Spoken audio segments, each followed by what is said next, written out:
nous a pas répondu. Tony, on a refait un appel à toi. Ça y est, c'est fini. En plus, il écoute ce podcast. Ah bah je sais. A priori, on va atteindre le million d'éponges vendues d'ici la fin de l'année. Touche du bois. T'as beaucoup de VC qui disent non, mais la grande distrie, t'es dépendant de ton distributeur, Carrefour ils peuvent te tordre le bras et patati et patata. Mais je trouve c'est un délire de dire ça parce que en face, le digital, Ouais, c'est pareil.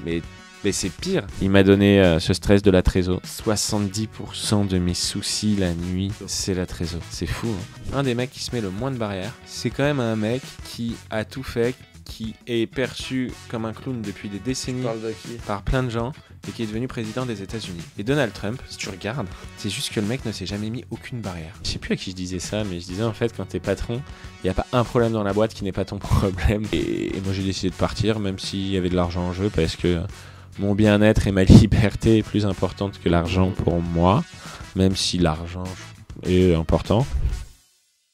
Tout le monde a des rêves. Audace et Innovation, c'est le podcast où j'échange avec des entrepreneurs, des artistes, des sportifs et d'autres personnalités pour comprendre comment ils sont passés du rêve à la réalité. Je suis Aurélien Barrière, le fondateur de B-Conseil, une société de conseil spécialisée en financement de l'innovation. Notre mission, c'est d'apporter les meilleurs financements à nos clients de la manière la moins chronophage et anxiogène possible pour financer leurs projets d'innovation. B-Conseil existe depuis 2017. On est aujourd'hui plus de 70 collaborateurs, on accompagne plus de 1000 entreprises de toute taille et de tout secteur confondus. Si vous avez déjà engagé des investissements en R&D ou que vous prévoyez d'investir sur vos projets d'innovation, n'hésitez pas à nous contacter directement sur le site bconseil.fr.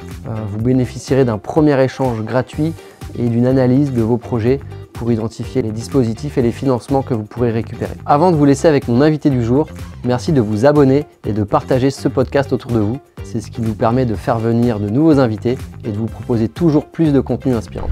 Bonjour, mon invité du jour est Benjamin Beer, le CEO cofondateur de Inga. Bonjour Benjamin. Salut Aurélien. Tu vas bien ? Bah ça va et toi ? Bah ouais, grave. Dans un premier temps, je te propose de te présenter. Qui es-tu ? Mais du coup, comme tu l'as bien dit, je suis Benjamin Beer, cofondateur d'Inga, parisien, 36, bientôt 37 ans, 3 enfants. Je pense que je peux commencer à dire entrepreneur depuis 10 ans. Avant, j'avais d'autres activités dont on parlera peut-être. Je tease, au cas où on en parle. Ouais. Et voilà, j'aime les pâtes, j'aime la gastronomie, j'aime le foot. Malheureusement, je suis pour l'OM. Et voilà en quelques mots. Au moins, vous avez eu des titres. Ouais, on a eu, mais c'est bien. Quoi, c'est au passé. On peut employer le passé, malheureusement. T'as un gros supporter ?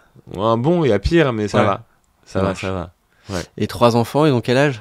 5 ans et demi, 4 ans et bientôt 2 ans. Ouais, ok. Ouais. Garçon, fille. Ouais, c'est pas mal.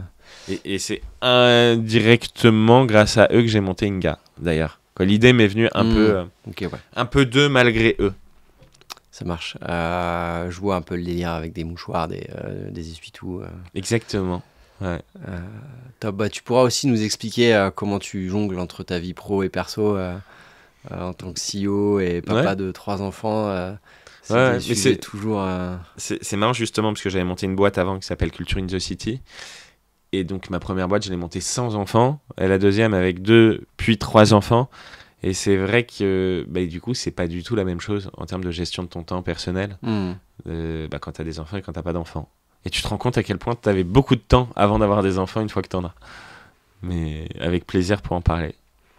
Top. Explique-nous, si tu veux, pour commencer, on va parler d'Inga, ta boîte actuelle. Mm-hmm. Qu'est-ce que c'est ? Qu'est-ce que vous faites ? Comment ça t'est venu ? Où vous en êtes aujourd'hui ? Alors, Inga, en quelques mots, c'est avant tout une mission qui est de donner envie de passer du jetable au durable à madame et monsieur tout le monde, avec des éponges lavables, d'autres produits, mais surtout des éponges lavables ultra efficaces qui durent au moins 1 an. En quelques mots, c'est ça. L'idée de base, comme je le disais, elle vient un peu de mes enfants. C'est-à-dire que moi, je venais de vendre ma première boîte Culture in the City. Il fallait que je monte une nouvelle boîte parce que j'avais pas revendu assez cher pour partir. Je me dessape. Vas-y. On en avait parlé en plus avant de est-ce qu'on se déshabille ou pas pendant le podcast. On a dit qu'à chaque fois que l'un de nous disait un mot, l'autre devait enlever un vêtement, c'est ça ? Voilà, et c'est ça.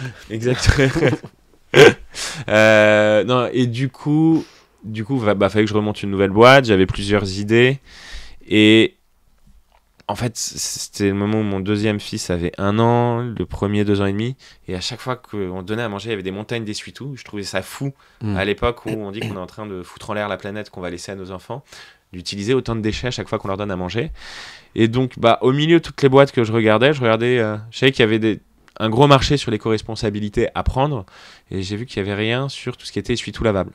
Donc je me suis dit, tiens, on va tester. J'ai fait une première toute petite campagne Ulule juste pour tester le marché sur des essuie-tout lavables, pour me donner des convictions. Une fois que j'ai une conviction, j'ai décidé d'accélérer avec 3 axes.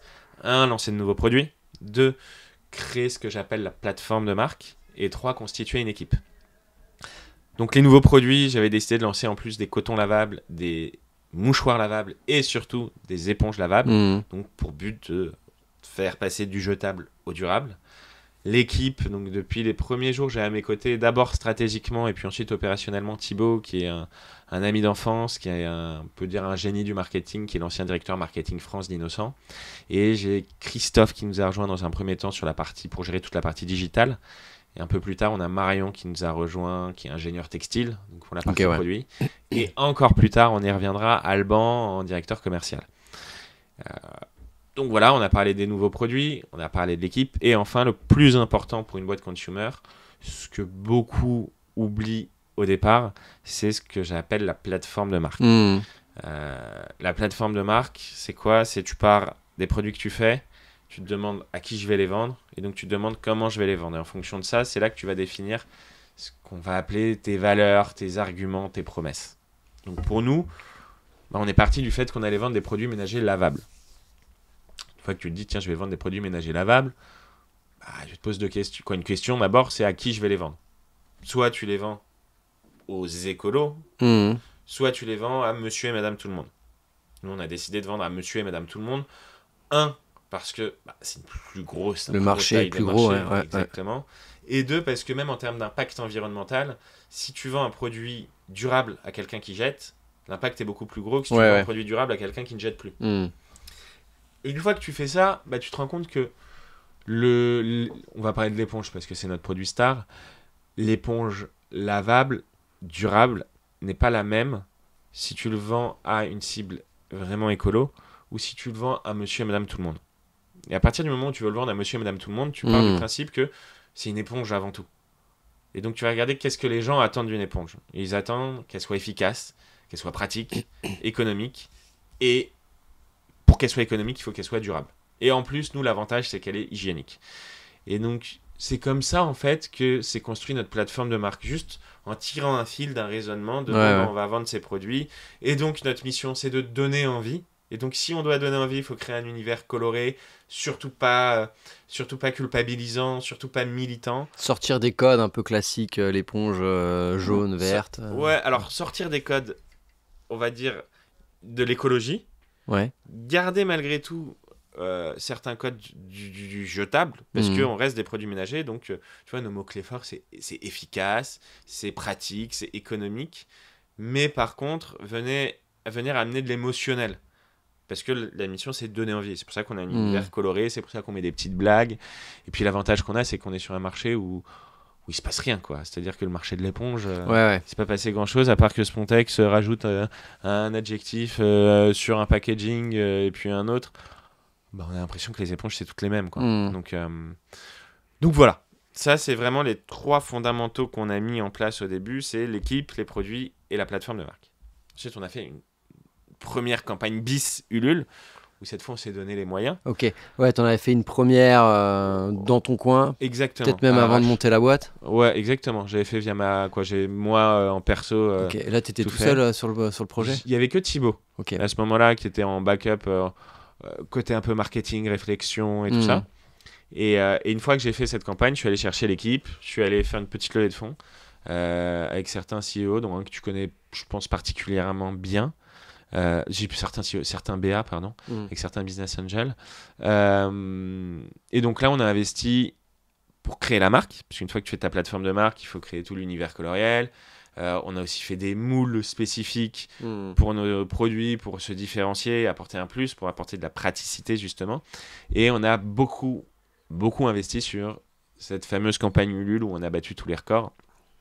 On a mis un gros budget vidéo, on a mis un gros budget acquisition, quoi. Voilà, on s'est donné les moyens. Et donc ça, c'était ta première levée de fonds qui t'a permis de financer ta campagne Ulule. Exactement. Ok. Exactement.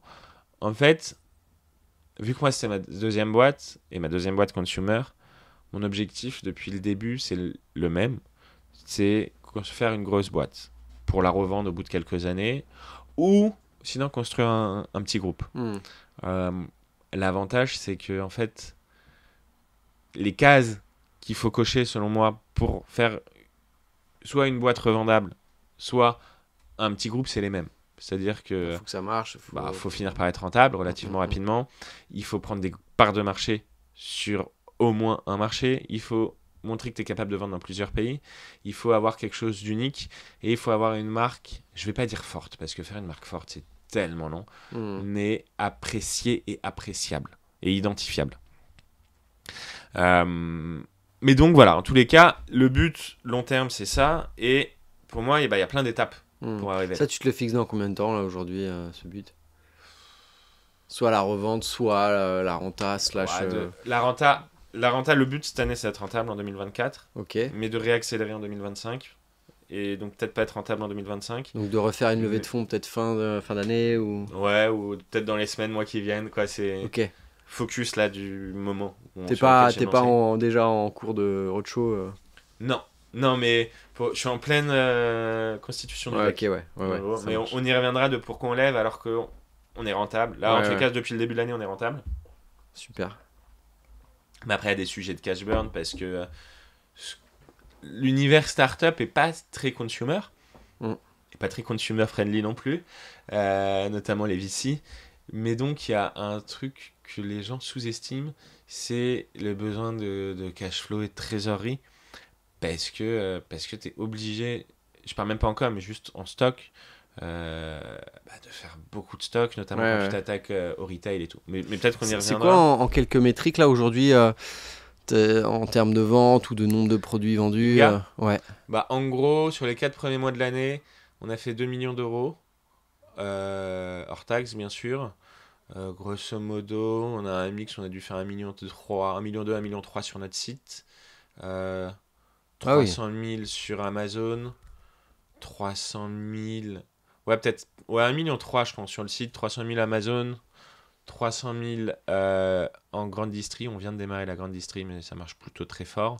Et 100 ou 200 000 sur des ventes privées, des petits sites annexes. En gros, notre produit star, c'est l'éponge. Ouais, aujourd'hui, la grande distrib, c'est 20% de ton CA à peu près. Vient de démarrer. Mais ma vision, c'est que dans 3 ans, c'est 70%. Et en grande distrib, on a quelques gros chiffres parce qu'on fait plus de 13% de part de marché chez Cora où on est au national. Et il y a des Leclerc où on fait jusqu'à 35% de part de marché. Ça, t'as démarré cette année la grande 3 mois. Ouais. Donc c'est tout nouveau, mais les indicateurs sont vraiment verts. Et c'est d'ailleurs pour la grande distrib qu'on veut aller lever. Puis la grande distrib, tu me diras, alimente aussi ton site web parce qu'à force de te voir en rayon... c'est plus l'inverse. C'est plus l'inverse. Ouais, en fait, c'est les gens nous voir en acquise digitale. Ils achètent pas forcément pour plein de raisons sur internet. Mais et le fait de nous voir, exactement. Et tu vois, là, on a lancé un pop-up à Vélizy 2 le 3 mai. On est un peu fou quand même parce qu'on est vraiment sur tous les canaux sur lesquels tu peux être. Et c'est du taf, mais j'ai passé les 2 premières journées sur le pop-up. Et en fait, c'est marrant, il y a beaucoup de gens qui sont venus, qui ont acheté, qui m'ont dit on vous a vu plein de fois sur Instagram, et on n'a pas acheté parce qu'on s'est dit on verra plus tard et tout. Et là, le fait de vous voir, on achète. Donc en fait, c'est hyper intéressant parce que moi, depuis le début, je prône l'omnicanalité. Et je pense que chaque canal sert les autres canaux. Et clairement, ça le prouve. Et donc, c'est intéressant parce que tu te rends compte que aujourd'hui, on pilote à fond au ROS sur nos ads. Mais alors moi, je suis pas du milieu. C'est quoi ROS ? ROS, c'est rentabilité. En gros, le ROS, c'est ton chiffre d'affaires TTC divisé, ce qui est un peu absurde pour un financier d'ailleurs, de parler en TTC, mais c'est comme ça. ROS, c'est ton chiffre d'affaires TTC divisé par tes dépenses publicitaires. Et donc, en gros, tu pars du principe que pour être rentable, ton ROS doit être de X. Et donc, il faut que ton ROS soit toujours supérieur à X. Et donc, quand tu pars en omnicanalité et que tu as une vision plus long terme, tu peux te dire, je me permets de dégrader mon ROS parce que je sais que les gens ils vont aussi m'acheter là. Beaucoup plus difficile à quantifier, parce que c'est impossible de quantifier la part des gens qui t'achètent en magasin mais qui t'ont vu en pub, mais c'est intéressant. Et c'est là que tu vois qu'un vrai mix média et de l'omnicanalité fait sens. Et en nombre d'éponges vendues, ça représente quoi? J'oublie toujours ce chiffre. Tu vois, je suis obsédé par... On dirait, comme quoi je dois être obsédé par l'argent. Mais en gros, grosse masse, 2 millions d'euros. On vend des essuie-tout, des cotons et des essuie-tout, mais 90% de nos ventes, c'est les éponges, je pense, aujourd'hui. Elles sont vendues combien, les éponges? Bah, ça dépend des canaux, mais grosso modo, ça doit faire 400 000 éponges. 300 000-400 000 éponges. Non, on commence à peser un peu sur le. Et depuis le début, ouais, bah, tu vois, on a fait autant sur les 4 premiers mois de l'année, presque, que depuis le début d'Inga. Donc, depuis, on doit être à 700-800 000 éponges vendues, depuis le tout début. Peut-être un peu moins, puisque avant, les éponges pesaient moins en pourcentage sur nos produits. Bon, en tous les cas, a priori, on va atteindre le million d'éponges vendues d'ici la fin de l'année. Je touche du bois. Ah bah oui. Mais normalement, oui. En tout cas, historiquement, c'est sûr, et sur l'année. Sur l'année, on devrait... Si tout se passe bien, on devrait... Comme quoi, ça marche de vendre des éponges. Ouais. Bah. T'as eu des détracteurs au début, des gens qui croyaient pas en toi, Oui, mais et encore, je pense aujourd'hui, de toute façon, pour moi, la route, elle est encore très longue. En fait, tout est un rien. Ouais. Peut faire éclater une boîte, vraiment, un rien. Sur une boîte consumer, tu peux avoir un problème d'appro qui peut te mettre dans la merde. Nous, tu vois, tu produis tes éponges, donc là ça te coûte en trésor. Exactement. Tu crées ton stock et ensuite c'est ça. Tu tapes dedans sur les ventes en ligne ou exactement, tu dispatches. Mais du coup, tu dois prévoir quand même pas mal en avance. Et les distributeurs, eux, ils te payent du stock ou ils te payent quand ils vendent? Non, ils t'achètent. Ouais, ils t'achètent. Mais ça dépend des distributeurs. En fin de... Mais ça dépend des contrats. Nous, en l'occurrence, on le met pas dans les contrats parce que on n'est pas sur de la date limite de conso. C'est-à-dire qu'ils vont finir par les vendre. Au pire, ils mettront de la promo et on paiera nous de la promo pour eux. Mais par contre, t'en as, dont notre plus gros aujourd'hui, qui est Monoprix, il paye à 45 jours fin de mois. Oui. Donc en fait, nous, on doit fabriquer en avance, avant même qu'ils passent la commande, parce que quand ils passent la commande, tu le livres dans la semaine. Donc, en gros, tu fabriques 2 mois avant la commande et ils te payent à 45 jours fin de mois. Donc, en gros, tu fais 60 plus 75, donc tu vois, tu es à 135 jours après la fabrication où tu es payé. Ouais. Donc, il y a des besoins. Ouais, tu as une belle avance de trésor. Exactement, et puis après, si tu veux bien faire les choses, il faut être visible en magasin, donc tu payes du merch, des éléments visuels et tout ça. Donc non, c'est énergivore en trésor. Mais c'est de l'investissement sur long terme, puisque notre but, c'est d'être la marque référence d'éponge en France. Ouais. Donc quand on dit marque d'éponge, c'est pas marque d'éponge écologique, pas marque d'éponge durable, c'est marque d'éponge. On veut, dans 4-5 ans, être le leader des éponges en France. Et il y a encore quelques mois, je t'aurais dit, on veut être gros, on veut peser, on veut être la marque durable. Aujourd'hui, on dit on veut être la marque d'éponge, parce qu'en fait, on voit avec nos performances, partout où on va en grande industrie, que partout où on va, ça cartonne. Et comme je te disais, tu as des magasins, des Leclerc, où on fait jusqu'à 35% de part de marché. Et où on pèse autant que Spontex. Ouais. Donc ça montre qu'on peut le devenir. Ouais, c'est énorme. Maintenant, c'est long parce qu'il faut avoir une bonne présence terrain. Il faut grappiller du mètre linéaire. Tu vois ce que c'est, le mètre linéaire? C'est la présence en rayon. Exactement, c'est ça. Mais ce qu'on observe, c'est plus on a... C'est un peu ce qu'on dit traditionnellement en grande industrie, on dit PDL, donc part de linéaire égale PDM, part de marché. Et on l'observe chez nous, que plus on a de part de linéaire, plus on a de part de marché. Et c'est pour ça qu'on va accélérer, parce qu'on voit qu'il y a un boulevard devant nous, et parce qu'on a une bonne équipe, on a quand même bien fait les choses. Notre produit plaît vraiment, notre marketing plaît, notre directeur commercial, qui est un ancien de chez Procter, qui est pour moi la meilleure école de grande industrie, fait bien ses négos et donc ça paye. Top. Et si on reprend le parcours depuis le départ là, t'as eu l'idée, t'en as parlé à un de tes potes qui venait de chez qui, tu m'as dit? Alors Thibaut de chez Innocent, en vrai c'est presque plus lui qui a eu l'idée. Ok. En fait, c'est un ami d'enfance, il a bossé avec moi dans mon ancienne boîte et c'était sûr que si je montais une boîte, il serait dans l'affaire niveau marketing. Et donc moi je lui ai présenté une liste de produits et c'est lui qui m'a dit « Ah tiens, l'essuie-tout, il y a peut-être un truc à faire dessus ». Et c'est surtout lui qui avait poussé pour l'éponge. Comme quoi, il s'est pas trompé. Hein. Et voilà, donc on a constitué l'équipe, on a fait la petite levée de fonds, donc on en était, et Alors, on a fait cette campagne Ulule. Une petite campagne Ulule. Ouais, toute petite campagne Ulule. Là, t'as investi quoi Moi, j'ai investi de ma poche, je sais pas, 30-40 000. Ah oui, quand même. Bah, un peu de stock, parce que le stock, je voulais aller vite. Ouais, okay. Je voulais aller vite. Le but, c'était d'aller très vite pour vite tester et vite accélérer. Donc après... et là, ça a donné quoi, cette première campagne On a dû faire 30 000 euros. Ok, donc t'as remboursé un peu ce que t'avais investi. Ouais, bah en gros, oui, si, j'ai dû mettre... Non, j'ai peut-être mis moins de 40 000, j'ai dû mettre... Non, j'ai mis moins, j'ai mis 10 000 en vidéo, je crois, 3-4 000 en ads. Après, j'avais fait 20 000 de stock d'avance parce que après la campagne Ulule, je voulais tester d'autres canaux quand même. J'ai fait un petit Shopify, donc j'ai investi pour faire un petit site. On a un peu vendu sur Greenwiz. Voilà, Thibaut, il avait investi lui ou que c'est non, que toi son temps, mais il avait pas beaucoup de parts, très peu de parts. Donc là, la petite campagne Ulule. Voilà. Ensuite, donc constitution de l'équipe. Avec Christophe qui vient de chez 55, qui est un mec très stratégie digitale. Ouais, data. Exactement. Marion, qui est ingénieur textile. Donc vrai. Et ça, donc avant de faire la levée. En parallèle de la levée. En parallèle. Voilà, exactement. La levée, il n'y a que toi qui t'en es occupé. Ouais, après Christophe et Thibaut ont un peu participé à des calls et tout. Donc levée de fonds avec des business angels, on a levé 450 000 euros. Et là, comment tu t'y es pris avec ma bite et mon couteau. Ouais, du coup, tu contactais des gens sur LinkedIn. C'est ça, ouais, des gens sur LinkedIn, 2-3 réseaux de business angels. Et voilà, mais ça allait assez vite, je crois. Et puis après, donc, campagne Ulule. Ouais, 2-3 mois, t'as fait Ouais, je crois 2-3 mois. T'as bouclé ton tour. Ouais. Et donc ensuite, campagne Ulule où tu cartonnes. Ouais, là, on a investi, on s'est donné les moyens. En fait... Là, t'avais investi combien ? Pas de secret. Beaucoup, hein. En fait, il y a des investissements qui n'étaient pas que pour la campagne Ulule. Mais tu vois, on a investi, on a fait le branding.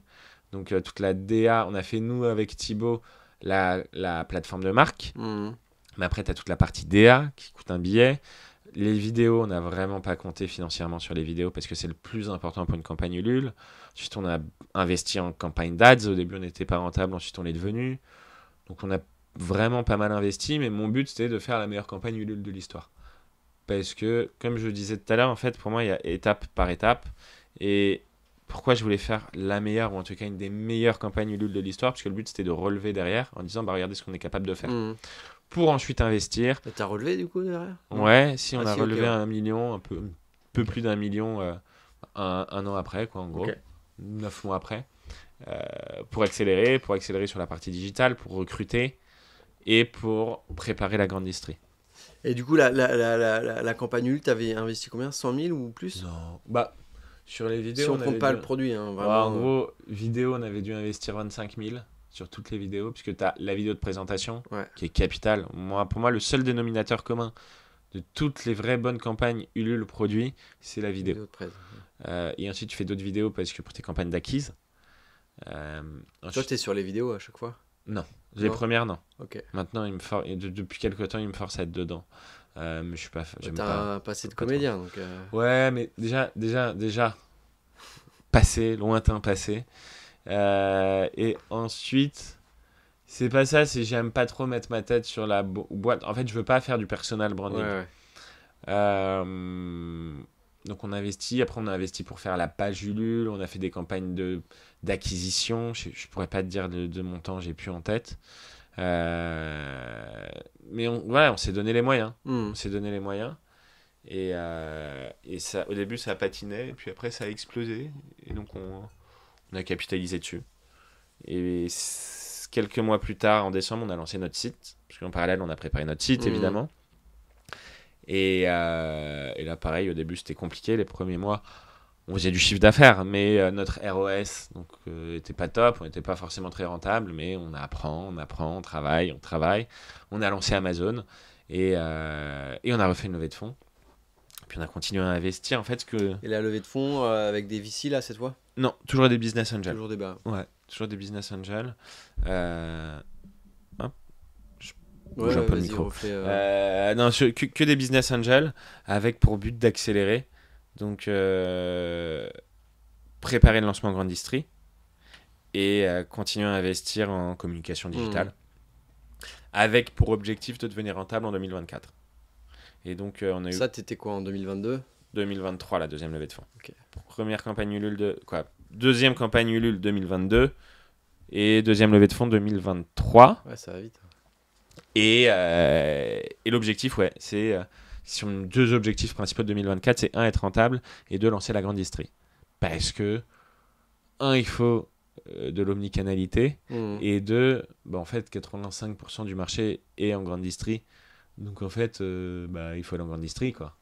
Il n'y a pas de question à se poser. Oui. Tu vas là où il y a le marché. Et puis tu es peut-être moins dépendant. Enfin, tu me diras, tu as toujours une forme de dépendance en grande distrie avec justement les distributeurs. Mais en digital, tu es dépendant du coup des ads, etc. Des algos. Mais ça, c'est un truc, vraiment, moi, c'est... Des usages. Je vais un peu taper sur beaucoup de VC, mais t'as beaucoup de VC qui disent non, mais la grande distrie, t'es dépendant de ton distributeur, Carrefour, ils peuvent te tordre le bras, et patati et patata. Mais je trouve que c'est un délire de dire ça, parce que en face, le digital, Oui, c'est pareil. mais c'est pire, parce que la Puis là, ça a changé, majorité des boîtes aujourd'hui, mais en fait, la majorité des boîtes en digital, on va dire, elles ont une dépendance à Meta de 30 à 90%. Putain, t'es dépendant à 60. Si Meta te rapporte 65% de ton chiffre d'affaires, t'as un bug sur Meta. Ouais, c'est chaud. C'est très chaud. Alors qu'en grande distrie, tu regardes le plus gros distributeur, c'est Leclerc, qui pèse 24%, je crois. Sauf que c'est que des indépendants. Et le plus gros, où c'est descendant, où tout se passe au siège, c'est Carrefour. Et il doit peser peut-être 12 ou 13% de part de marché. Donc en fait, si tu fais bien ton travail en grande distrie, et que t'es chez plusieurs retailers, t'es pas dépendant. T'as quelqu'un qui peut te faire un peu mal. Donc t'as entendu ça en discours chez certains VC. Le nombre de fois où j'entends que la grande distrie, c'est dangereux parce que tu te fais tordre le bras et patati et patata. C'est vrai, mais si tu fais correctement les choses, t'es beaucoup moins dépendant qu'en digital. Ou en digital, t'as quand même beaucoup de marques où tu peux plus faire sans Meta, quoi. Donc, ouais, puis ça va vachement augmenter, je crois. Ouais, oui, ça a bien augmenté. Ça a commencé à augmenter, nous, quand on s'est lancé. Okay. On a eu le nez. On s'est lancé au bon moment, ouais. Après, d'un autre côté, c'est pas plus mal parce que t'as beaucoup de boîtes qui ont eu ce qu'on appelle le Covid hangover. Je sais pas si t'en as entendu parler. C'est que après le Covid, ils ont fait des chiffres fous. Et ouais, pendant le Covid, exactement, ils ont une croissance de fou. Donc, ils ont commencé à capitaliser en se disant qu'ils allaient continuer à avoir la même croissance. Et là, les gens ont commencé à moins acheter en digital. Il y a eu de plus en plus de concurrence sur les réseaux sociaux. Donc, les coûts d'acquisition ont augmenté. T'en as beaucoup qui ont pris très cher après le Covid. Donc, c'est bien. Nous, au moins, on n'a pas pu avoir ce Covid hangover. Tu l'as lancé quand, la boîte ? Moi, j'ai commencé à bosser dessus en 2021. Ok, ouais. Donc, après le Covid. Ça passe. On est allé assez vite, mais ça passe vite quand même. Et du coup, suite à ça, levée de fonds, après, t'as ton passage à télé. Alors, levée de fonds, au moment où on finissait la levée de fonds, la priorité de Thibaut, donc mon directeur marketing, c'était de faire qui veut être mon associé. Ok, il avait déjà ça dans le viseur. Ouais, c'était sa prio, okay. Dans le sens où, selon lui, et l'histoire lui donne raison, t'as pas meilleur élément de pub ou d'élément de communication qui va être mon associé. En plus, t'es passé dans le premier épisode. Ouais, exactement, ce qui, paraît-il, est le mieux. Sauf que qui va être mon associé, ça s'est pas du tout passé comme on voulait. On a fait une vidéo de ouf. Du coup, notre casteuse, t'as 7 casteurs, 6 ou 7 casteurs, qui te prennent sous leur aile et qui te présentent au directeur de casting. Donc nous, notre casteuse, que j'appelle notre ange gardien, Dorothée, elle s'est trop kiffé. Elle nous présente à la directrice de casting qui dit c'est mort, une boîte d'éponge, ça intéresse personne, donc ciao. Donc bon, ciao, pas de qui veut être mon associé, c'est pas grave. Chiant, mais c'est pas grave. Et en septembre, quand je suis sur mon lit d'hôpital, parce que j'ai des petits problèmes de santé pas graves, mais je trouve pour l'histoire, c'est encore plus drôle d'être sur un lit d'hôpital. En septembre, je reçois un coup de fil de Dorothée qui me dit tu veux toujours faire l'émission ? Je fais bah ouais. Elle me fait ok, on te présente demain à la prod. Je fais attends, mais c'est quoi ce délire et tout ? Et elle me dit il y a une boîte qui s'est désistée hier et la directrice de casting qui voulait pas de toi, sa sœur lui a parlé de toi cet été en disant que vous étiez trop bien comme marque et tout ça, donc on vous présente à la prod demain. Je fais ok. Le lendemain, elle me rappelle, elle me fait la prod a trop kiffé votre vidéo, on vous présente à M6 demain. Ok. Bam. Le lendemain, elle me rappelle, M6 a trop kiffé, c'est bon, vous faites l'émission. Je fais j'en mets. Mais du coup, c'est quand le tournage ? Elle me dit les tournages, ils commencent la semaine prochaine et ils finissent mi-octobre. J'ai dit ok, par contre, moi j'ai une opération début octobre, donc faut que ce soit avant. Et là, elle m'envoie un message 1 heure plus tard. Elle me fait bon bas, 3 petits points. Là, je me dis, oh putain, C'est ça bon, y est, ouais. et tout. Elle me fait, tu passes la semaine prochaine. Je fais, oh. Et en gros, on a eu 6 jours pour préparer ce que les autres avaient des mois à préparer, mais c'était chambé parce que, en gros, on s'est mis dans un tunnel, on a fait que ça, l'adrénaline n'est pas tombée et tout. Et franchement, c'était que du kiff. C'était que du kiff. Donc là, c'est fin septembre. Septembre, ouais. Mi-septembre même. Gros mois de septembre, quoi. Ouais, bah mi-septembre. T'avais prévu d'être pépouze à l'hosto et avant de te faire Non, opérer. ça va parce que je sortais le lendemain du coup de fil. Je crois que c'est le jour où elle m'a appelé pour me dire M6. Je venais de sortir, je crois. Mais non, bah, direct. Mais c'est bien en fait. C'est bien qu'il se passe des choses. Ouais. Quoi, après, il se passe quand même des choses sans ça. Hein, mais voilà, on s'est mis à fond. Et ensuite, par contre, c'est 2 mois d'attente parce que tu tournes. Nous, en l'occurrence, personne n'a investi. On se doutait qu'il n'y allait pas avoir d'investisseurs parce qu'on savait que notre valo allait être assez haute vu qu'on venait de lever. Bref, tournage chambé, j'ai trop kiffé. Sauf que t'as 60 boîtes qui tournent, mais que 56 qui sont diffusées. Ah, il y en a 4 qui passent à la trappe. T'en as 4 qui sautent. Et du coup, bah, nous, ils nous ont dit, a priori, en décembre, vous saurez si vous êtes diffusé. Ok. Donc pendant 2 mois. Et les raisons, c'est parce que le pitch est pas top. Ouais, c'est pas parce passé que c'est grand-chose. ça. En fait, soit il se passe un truc dans l'histoire de la boîte qui fait que, oui. voilà, soit un balance ta startup ou une connerie comme ça, soit ils prennent les 4 mois bien. Ouais. Mais ce qui est sûr, c'est que sur les 4 qui sautent, c'est que des boîtes qui n'ont pas levé avec des jurys. Donc du coup, tu as 25 boîtes, je crois, qui n'ont pas levé, ou 30. Donc tu as 4 chances sur 25. Nous, je sais que l'émission elle s'était bien passée, la prod nous avait kiffé. Mais malgré tout, tant que t'es pas sûr, t'es pas sûr. Et en fait, c'est un peu relou, c'est que il faut que tu te prépares. Parce qu'il faut que tu prépares tes stocks, il faut que tu prépares comme si tu passes, il faut que tu investisses, alors que t'es pas sûr de passer. Ouais. Et toi, tu t'es obligé sais pas. de préparer du stock, Il y a ça. d'investir. Ouais. Et le truc, c'est que tu ne sais pas non plus quand tu vas passer. Et tu sais même pas quand va être la première émission. C'est-à-dire qu'en gros, nous, on a appris le 2 ou 3 décembre qu'on était bien sélectionné. Et le 2 ou 3 décembre, on savait même pas quand était le premier épisode. C'est même pas quand est-ce que nous on va passer. On sait même pas si le premier épisode il va être le 5 janvier ou le 30 janvier. Quoi. Ouais. Donc, bref. Et je crois qu'on apprend je sais pas, genre le 20 ou 25 décembre, pendant les vacances de Noël, quand sera le premier épisode. Bon, c'est toujours pas nous quand on y sera. Et on apprend genre, je sais pas, le 29 décembre, on passe dans la première émission le 17 janvier. Et donc, du coup, tu te prépares sans savoir quand c'est et tout. Donc, c'est un exercice. C'est combien de temps pour produire le temps de prod si tu veux te créer du stock? Le cycle complet, c'est 2 mois. Ouais. C'est un cycle complet. Donc, t'avais déjà anticipé quand même. En gros, on avait fait un scénario. Bon, peut-être qu'on passera début janvier. Et le but, c'était si on passe en février-mars, d'être dans le 100%. Quand je dis 100%, c'est en opposition au 80-20. Et on s'était dit, si on passe en janvier, on vise les 80%. Et si on fait février-mars, on vise le 100%. Bon, 17 janvier, on a fait le 80%. Je comprends pas. C'est-à-dire, en gros, moi, ce que j'appelle le 80-20, c'est tu vises pas la perfection, tu vises pas à tout faire au mieux, tu fais l'essentiel. Okay, ouais. Tu fais 80% du taf qui va te prendre entre guillemets 20% de ton énergie, parce que souvent on dit que les 20 derniers pourcents ils te prennent 80% de ton énergie de peaufiner, de ceci, de cela. Donc on a d'abord fait l'essentiel et il y a plein de petits détails qu'on aurait voulu faire, mais qu'on n'a pas fait. Et du coup, 17 janvier, t'es plus proche du 80. Exactement. Okay. Mais franchement, on était bien, on a pété en rupture de stock, tout a été fait nickel. Le site, il a pas sauté. Non, franchement, après, faut être honnête, ça se professionnalise un petit peu qui veut être mon associé, c'est-à-dire que t'as beaucoup de boîtes qui le font aussi pour ce que ça apporte. Et on échange maintenant avec d'anciennes boîtes. Nous, on a appelé 3 boîtes qui l'avaient fait l'année d'avant pour avoir des conseils et tout. Et en vrai, c'est rigolo, mais tout s'est passé comme on avait prévu. C'est-à-dire, on a fait peut-être 10% ou 15% de plus de chiffre d'affaires que ce qu'on avait prévu sur les 30 jours qui suivent. Okay. Donc le stock, et ça allait. Moi, j'avais prévu un chiffre d'affaires x2, je sais plus fois combien. Non, fois beaucoup plus que fois okay, en gros, c'est pas du tout que grâce à qui veut être mon associé. Ouais. Non, franchement, on a été bon. On a été bon sur les prévisions, mais parce qu'encore une fois, la prod aussi nous accompagne vachement. Ça, c'est un truc qu'il faut dire. La prod est extraordinaire. L'équipe est chambée. Vraiment, super équipe. Le tournage, ça prend combien de temps? Pour nous, nous, on arrive à 7h du mat. On est reparti à midi.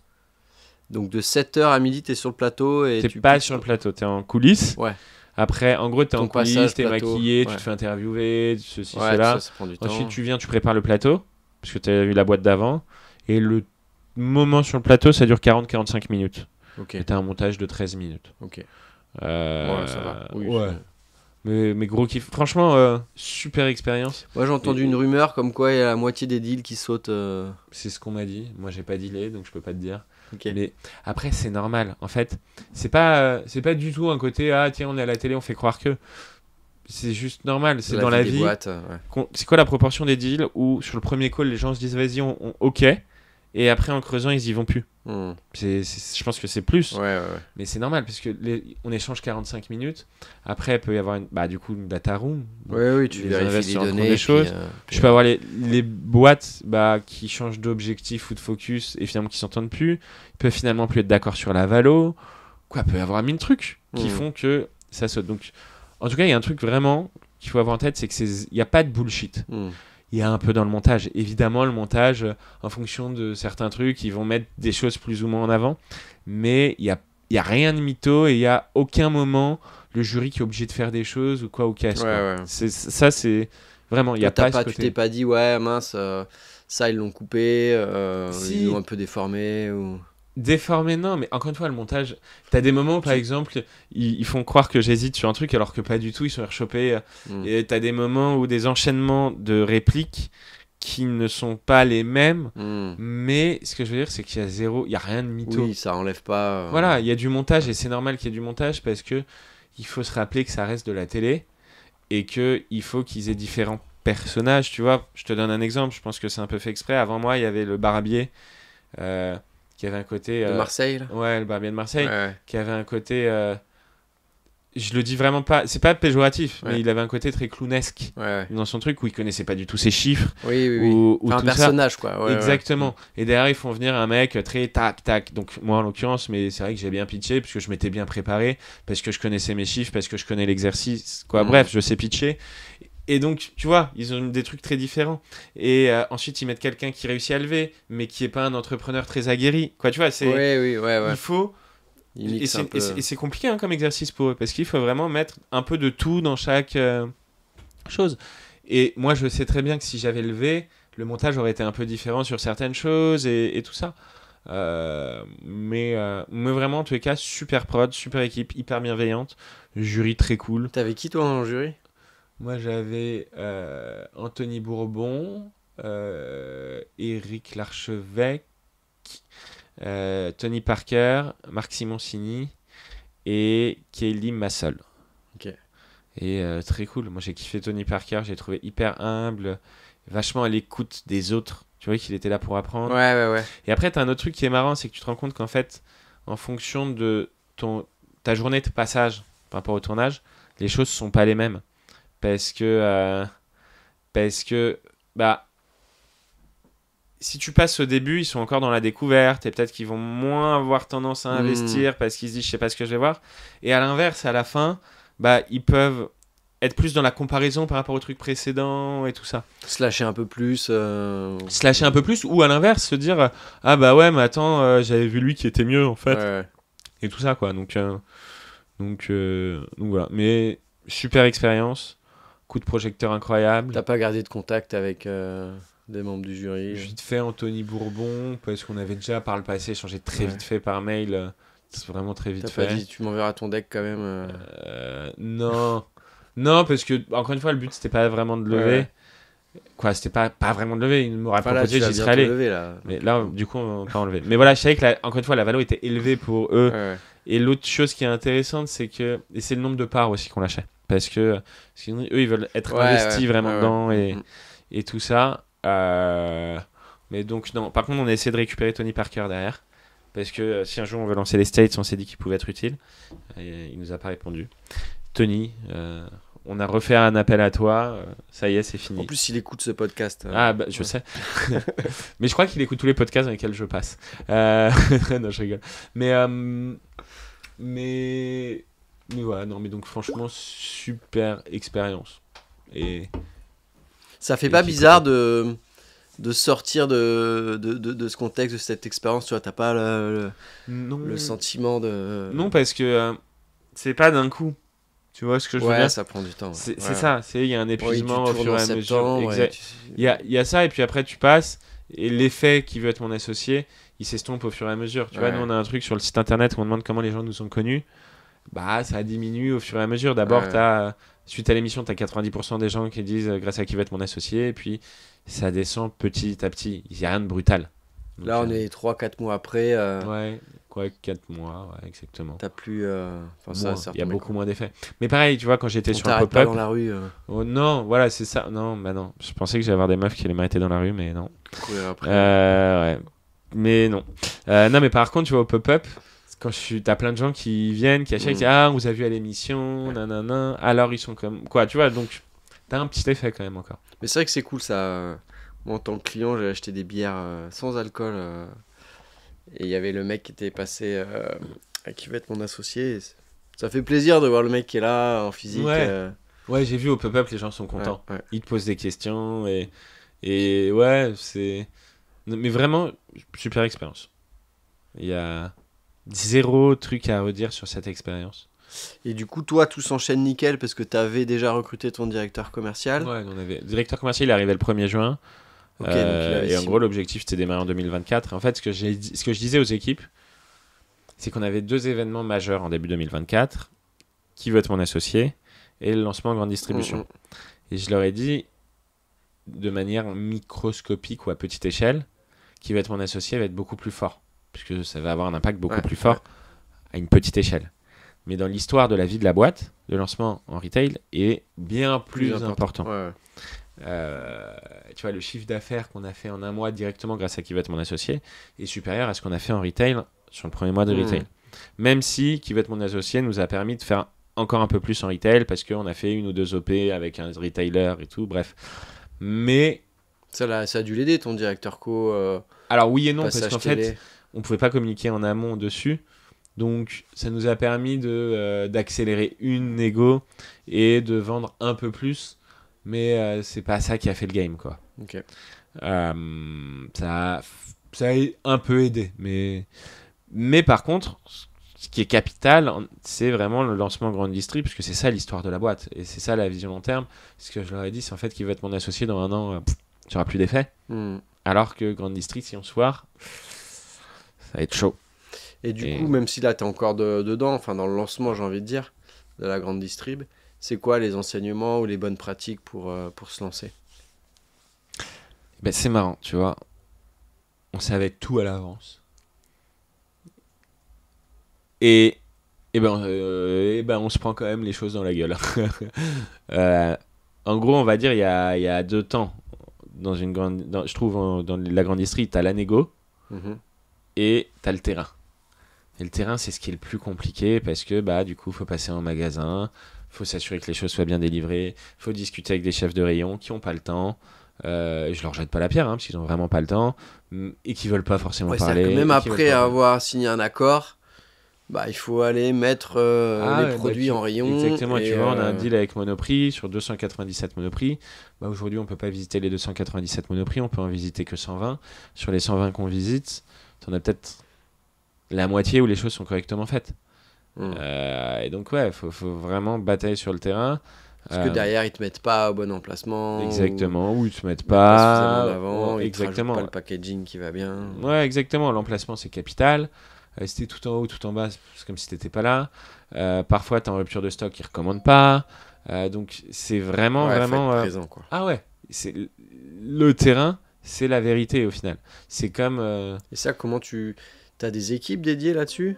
Tu t'organises parce qu'en fait, c'est aussi ça l'autre difficulté. Tu peux pas, quand t'es une petite boîte et que t'as pas beaucoup de produits, prendre des équipes en interne partout. Des mecs donc, tu fais un mix interne, externe. Donc, t'as plein de forces de vente externalisées, mais t'as pas de modèle parfait. Franchement, t'as pas de modèle parfait. Nous, là, on veut relever justement pour accélérer en grande distri parce que ça se passe.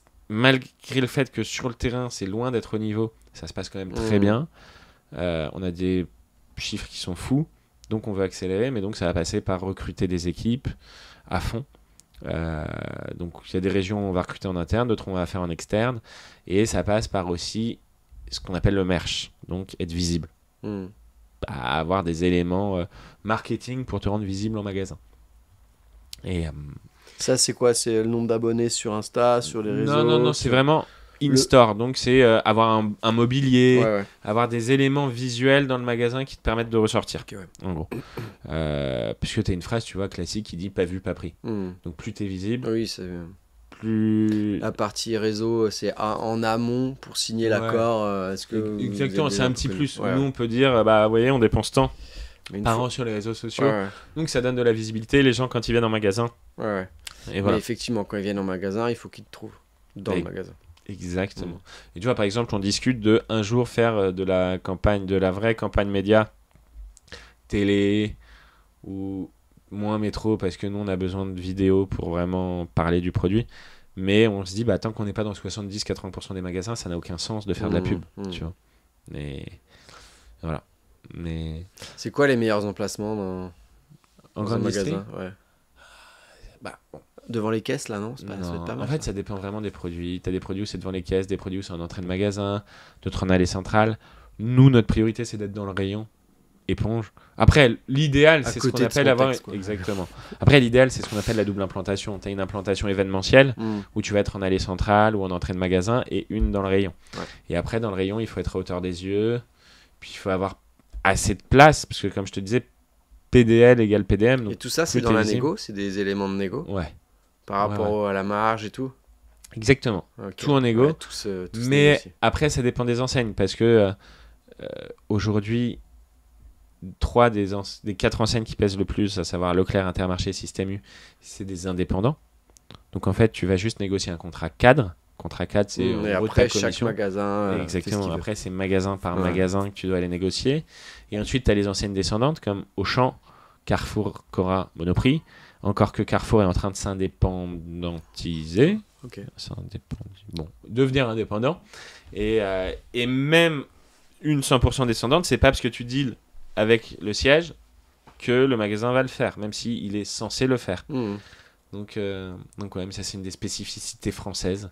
J'ai cru comprendre que dans les pays anglo-saxons, ce qui est dealé en enseigne redescend plus au siège. Mais bon, ça va Ok. avec notre caractère de français. Hein. Et, Ça marche. Et du coup, ouais, l'un des secrets, c'est aussi être passé par le recrutement d'un gars qui vient du secteur, qui connaît, Ah oui. Ouais. qui sait comment ça fonctionne, qui a les contacts. Tu peux pas inventer la grande distrie. Ouais, vraiment, c'est un métier d'expérience. C'est un métier d'expérience. Tu peux pas l'inventer. Et lui, son boulot, c'est beaucoup de calls, C'est négo. Ouais, c'est de call, rendez-vous, relance, prise de rendez-vous. stratégie, facture, quoi. Facture, mais non, c'est beaucoup de négo, ouais, et relance et prise de rendez-vous. Et on a recruté une CNV, donc une chef nationale des ventes, qui elle est son relais terrain et donc qui doit s'assurer que tout est bien exécuté sur le Ouais, terrain. Lui, il vend et derrière, elle s'assure quand Exactement. Elle vient boutique, d'arriver. C'est ça, exactement. Et en fait, c'est aussi toujours le problème de bien avoir les bons timings parce que dans l'idéal, il te faudrait des commerciaux de terrain partout pour pouvoir ouvrir les magasins. Mais en même temps, tu vas pas prendre un commercial de terrain si t'as pas de magasin parce qu'il va te coûter Non, de mais l'argent oui, pour oui, rien. Et tu vois, c'est toute cette complexité de prendre les bonnes personnes au bon moment, trouver les bonnes personnes et tout ça. Toi, aujourd'hui, c'est quoi ton rôle, ton quotidien? Ça dépend des périodes. Non, mais en gros, c'est gérer la stratégie, faire en sorte que tout soit le plus coordonné possible entre les équipes, gérer les problèmes de chacun. Vous êtes combien? On est 14. Ok. Gérer les problèmes de chacun. Comment tu répartis, là, vite fait, un gros smile et les En gros, 14? tu as Christophe, donc tout ce qui est lié au digital. Marion, Digital, donc c'est le site web. site web, acquisition digitale, donc acquisition, Meta, Google, ads, etc., et tout ça. Il a aussi tout ce qui est vente privée comme Choose, et il a récupéré Amazon récemment. Ensuite, tu as Marion qui est sur la partie produit.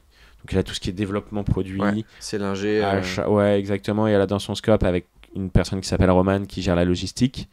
Donc, c'est Marion qui a dans son pôle tout ce qui est la logistique, parce qu'évidemment, le produit et logistique, c'est très lié. Ensuite, tu as Alban qui a tout ce qui est lié à la distribution physique. Et avec donc Léna qui est sa chef nationale des ventes. Et on a Thibaut sur la partie marketing, qui est là qu'à mi-temps, mais qu'il faut qu'il passe à plus. Il est toujours chez Innocent?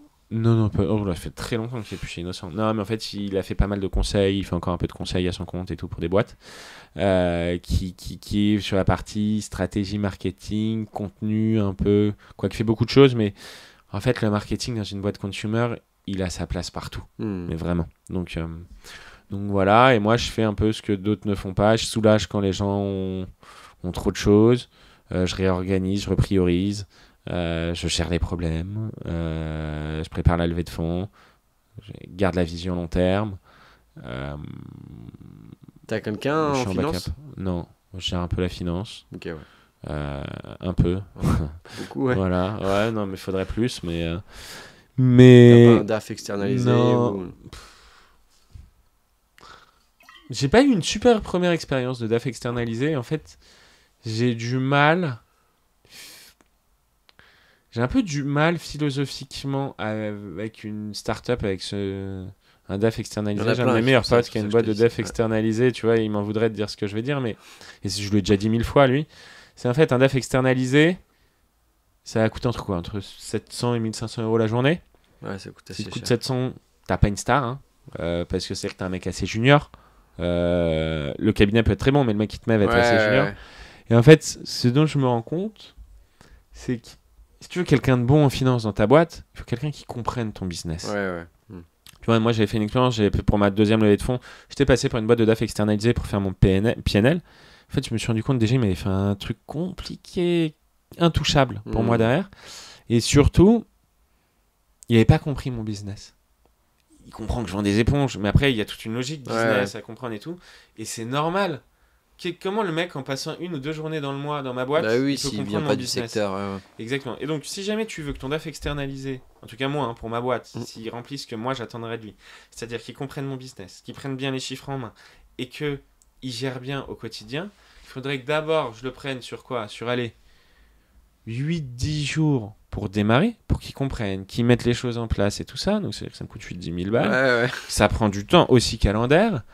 Et qu'en fait, l'un dans l'autre, je pense que pour pouvoir bien travailler avec un DAF externalisé, ça me coûterait 3-4 000 euros par mois. Bah franchement, pour avoir quelqu'un 3-4 jours par mois, 3-4 000 euros, C'est clair. je préfère prendre quelqu'un à temps plein. Tu vois ou pas ce que je veux dire? Ouais. Alors après, certes, c'est compliqué parce qu'après, t'as pas forcément besoin de quelqu'un à temps plein et tu lui donnes d'autres missions sur lesquelles il est un peu moins bon. Mais il y a un côté un peu entre deux, tu vois. Donc moi, je suis pas fan parce que soit je vais payer très cher pour pas assez, soit je vais payer pas cher pour pas un travail de qualité. Et voilà. Et donc là, je partage un peu. ouais, et donc je préfère un bon comptable. Et là, j'ai un super nouveau comptable. Non pas que mon ancien n'était pas bon, mais un comptable qui a beaucoup plus de monde et donc qui a aussi une vision plus analytique et qui fait mon PNL avec moi et aussi qui est très consumer, donc qui comprend très bien mon business. Et donc maintenant, mon PNL, je le fais avec mon comptable. Et On voilà, peut le citer? Il s'appelle Stéphane Fitoussi de chez Extentis. C'est bien quand on a un bon comptable, Ouais. faut le dire. Voilà. Donc du coup, vous dites que vous venez de la part d'Aurélien et Benjamin, et comme ça, j'aurai 20% de réduction sur ma prochaine facture annuelle. Voilà. Et puis on échangera. Voilà. Moi, je bosse beaucoup avec les comptables. T'as peut-être des choses à voir avec lui. Mais c'est bien parce que j'en vois beaucoup qui sont pas satisfaits de leur comptable et c'est important, je trouve, de bien s'entendre et d'être content de la relation et d'avoir un bon comptable qui fait du bon boulot. Après, ayant une femme avocate, j'ai tendance à dire qu'attention, les comptables ne sont pas des juristes. Parce que parfois ils donnent des conseils, Oui, et ça n'empêche pas de quand même comprendre ce que fait ton comptable. Ouais, non, il y bien a sûr. ça aussi. Il y en a qui fait non, mais c'est mon comptable qui gère. Non, mais c'est toi qui gères ta boîte en fait, c'est pas ton comptable. Ouais. Voilà. Ouais. Dans les conseils. Après, je dois avouer que j'ai demandé hier à mon comptable la doctrine sur le lundi de la Pentecôte parce que je ne comprends toujours pas ce jour férié qui n'est pas férié. Le jour de solidarité. Ouais, j'ai pas compris, j'ai pas creusé principe. moi-même. Ouais, est-ce que c'est férié ou est-ce que c'est pas férié? Alors, moi je suis pas non plus forcément le meilleur placé pour expliquer, mais c'est pour payer les retraites. Et du coup, les entreprises et les salariés doivent travailler un jour gratuit. Enfin, l'entreprise paye. Ouais. Et donc, si c'est... Et du coup, généralement, c'est le lundi de Pentecôte. Ouais. Donc là, le lundi Mais 20 du mai. coup, Donc, tes salariés travaillent. Ah, et donc ils travaillent. Ils travaillent. Bon bah voilà. Donc les gars, je pense pas que le podcast serait diffusé avant lundi, mais je vous le dirai. Vous remercierez Aurélien, grâce à qui vous travaillez Et lundi. après, il y a des boîtes qui l'offrent. Non, je rigole. Ouais. Quoi, Il y a non, des je rigole. boîtes- Non, je rigole pas. On Il y va a des travailler boîtes lundi. qui Mais... l'offrent, hein, Ouais, qui ouais. disent à leurs salariés, bon bah, Ok. vous serez payé, mais on vous l'offre, vous travaillez pas. Il y a des boîtes qui imposent aux salariés de poser un RTT. Ok. Et il y a des boîtes comme moi qui imposent, bah voilà, c'est un jour. On travaille, quoi. On travaille, quoi. Ok. Et moi, je le fais pas le lundi de Pentecôte, je le fais. On l'a fait la semaine dernière, parce que nous, c'est avant le 15 mai. On Ah oui, a oui, un toi, gros t'avais rush. besoin avant le lundi 15 mai. Voilà. On l'a fait le Ouais. 8. Mais je sais plus ce que c'est. Ok. Mais effectivement, enfin, ça reste quand même assez flou cette histoire. Mm, mm. Je crois qu'il y a des. Il y a Ok. des... Et bah lundi, on va travailler, les gars. C'est ma femme qui va pas être contente. Et ta femme est avocate, du coup. Elle était avocate, maintenant elle est juriste à Ménèche et quoi, dans une grosse boîte du CAC. Ok. Et elle, par contre, du coup, c'est férié lundi. Donc elle va s'occuper des enfants. T'as beaucoup de gens qui vont t'en vouloir, hein. L'épisode sortira après. Oui, mais je te jetterai sous les roues du camion avant. Et c'est quoi le rêve là de Benjamin aujourd'hui? Le rêve de Benjamin aujourd'hui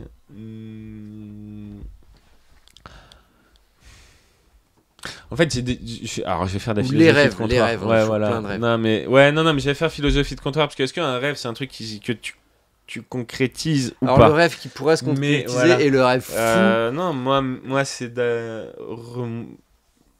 il y a beaucoup de choses. En fait, j'ai toujours voulu faire beaucoup de choses, mais je pense qu'après Inga, j'aimerais bien faire un peu de conseils à mon compte en strat, parce que je trouve ça intéressant, évidemment, monter une autre boîte, et j'ai déjà mon sujet en tête, et surtout racheter un club de foot, mais pas un gros, tu vois, un club de foot genre CFA2, et le faire monter, l'accompagner. Ah ouais, t'es quand même bien Et- passionné de foot. Et j'aime bien, non, et en fait, mes deux passions, du coup, ça, et acheter un petit hôtel à moins d'1 heure de Paris, et y mettre un resto gastro.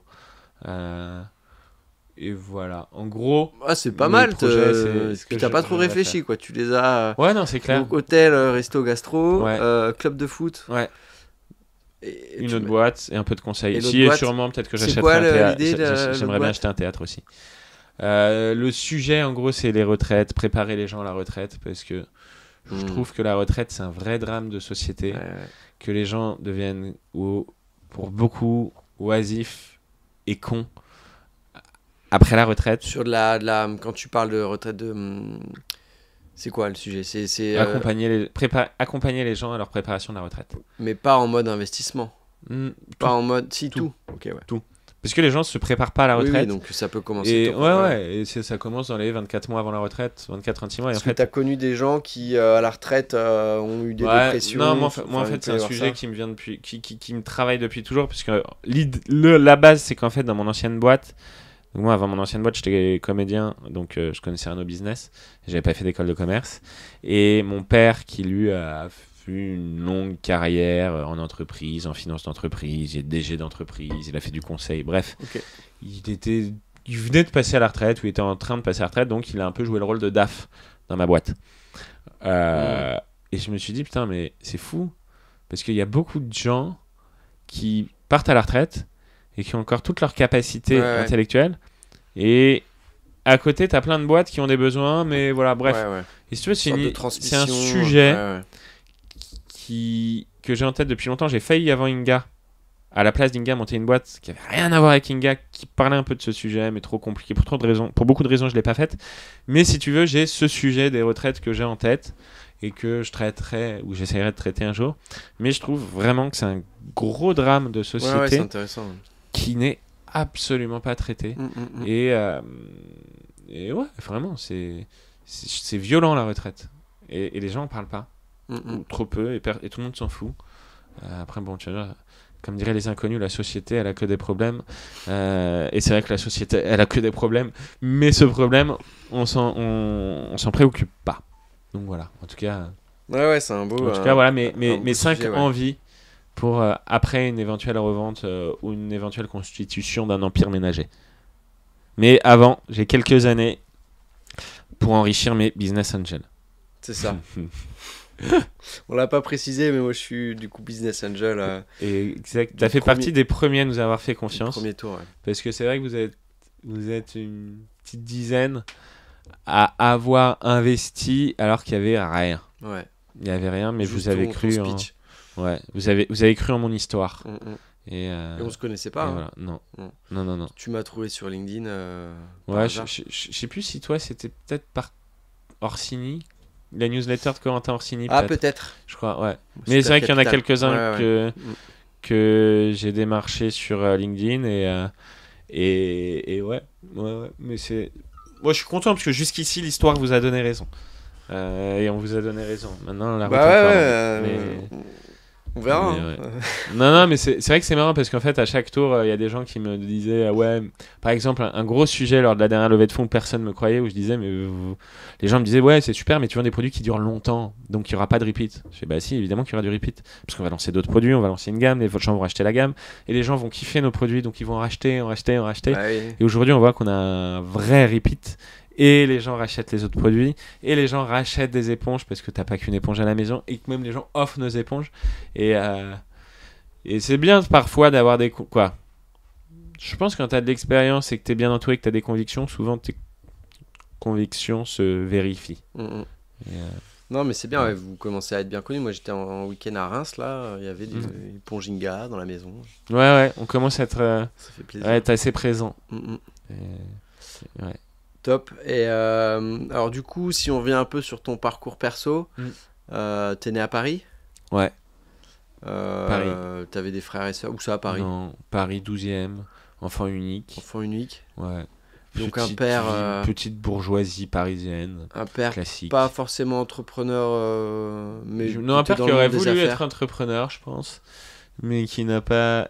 mais qui était quand même qui, dans la bon, direction va- d'entreprise, ouais. etc. Oui, il a fait du conseil. Ensuite, il a été DG d'Interflora dans les années 80, quoi, DAF puis DG. Ensuite, il a travaillé avec un administrateur judiciaire où gérait toute la partie financière. Il m'a donné ce stress de la trésor. Mhm. Donc, Car- je suis un très stressé de la trésor. Je pense que 70% de mes soucis la nuit, C'est la trésor. c'est la trésor. C'est fou, hein. Donc, mais il a bien fait, hein, parce que la trésor, c'est Là, la vie. t'as combien de mois bah, tu me diras, toi, il t'en faut de la Mais trésor. en fait, déjà, il y a ça, et puis ça dépend de ton C'est chiffre même pas une d'affaires. En fait, question de tu- payer tu- les salaires. Toi, il te faut de la trésor pour payer les produits. ah bah ouais, pour Ouais. payer les produits, pour payer Meta, pour payer les salaires, pour payer la TVA. Pff. Ouais, c'est ça. En fait, c'est marrant, mais on a une bonne trésor. Mais le problème, c'est que c'est très compliqué de te dire en vrai. Moi, j'ai mon PNL et j'ai ma trésor dans mon PNL. Mais c'est très compliqué, en fait, de vraiment savoir.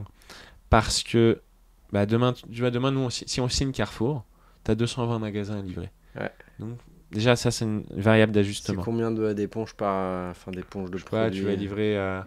Je sais pas, tu rentres chez Carrefour, on va faire quoi? On va leur faire aller 50, 60 éponges par magasin. 60 fois 2. En vrai, c'est grosse masse. Hein, Ouais, 60 fois... Bref, tu as 150 000 euros d'investissement à faire, Ouais. tout compris.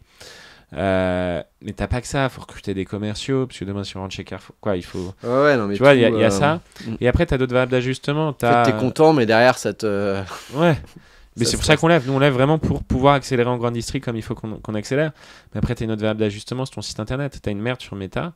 Quoi, nous, tu vois, on a fait 60 000 euros de chiffre d'affaires en moins en avril parce qu'on a eu un vrai gros bug sur Meta qui a été reconnu par Meta, qui nous ont dit qu'ils nous donneraient la compensation sous 6 semaines. Donc, bref. Parce que oui, Meta s'en bat les couilles de nous, hein, ce qui est normal. Mais tu vois, tu peux avoir un truc qui te fait moins 60 000. Bah, donc, t'as beau avoir une très grosse trésor, mais plus tu grossis, plus tes flux de trésorerie sont importants. Bah oui. Donc ça s'arrête jamais. Donc, on est sur des flux de trésor, nous, aujourd'hui, avec le stock, la TVA, le ceci, on est sur du plus, moins 300-400 000 par mois. Donc, faut pas se louper, ouais.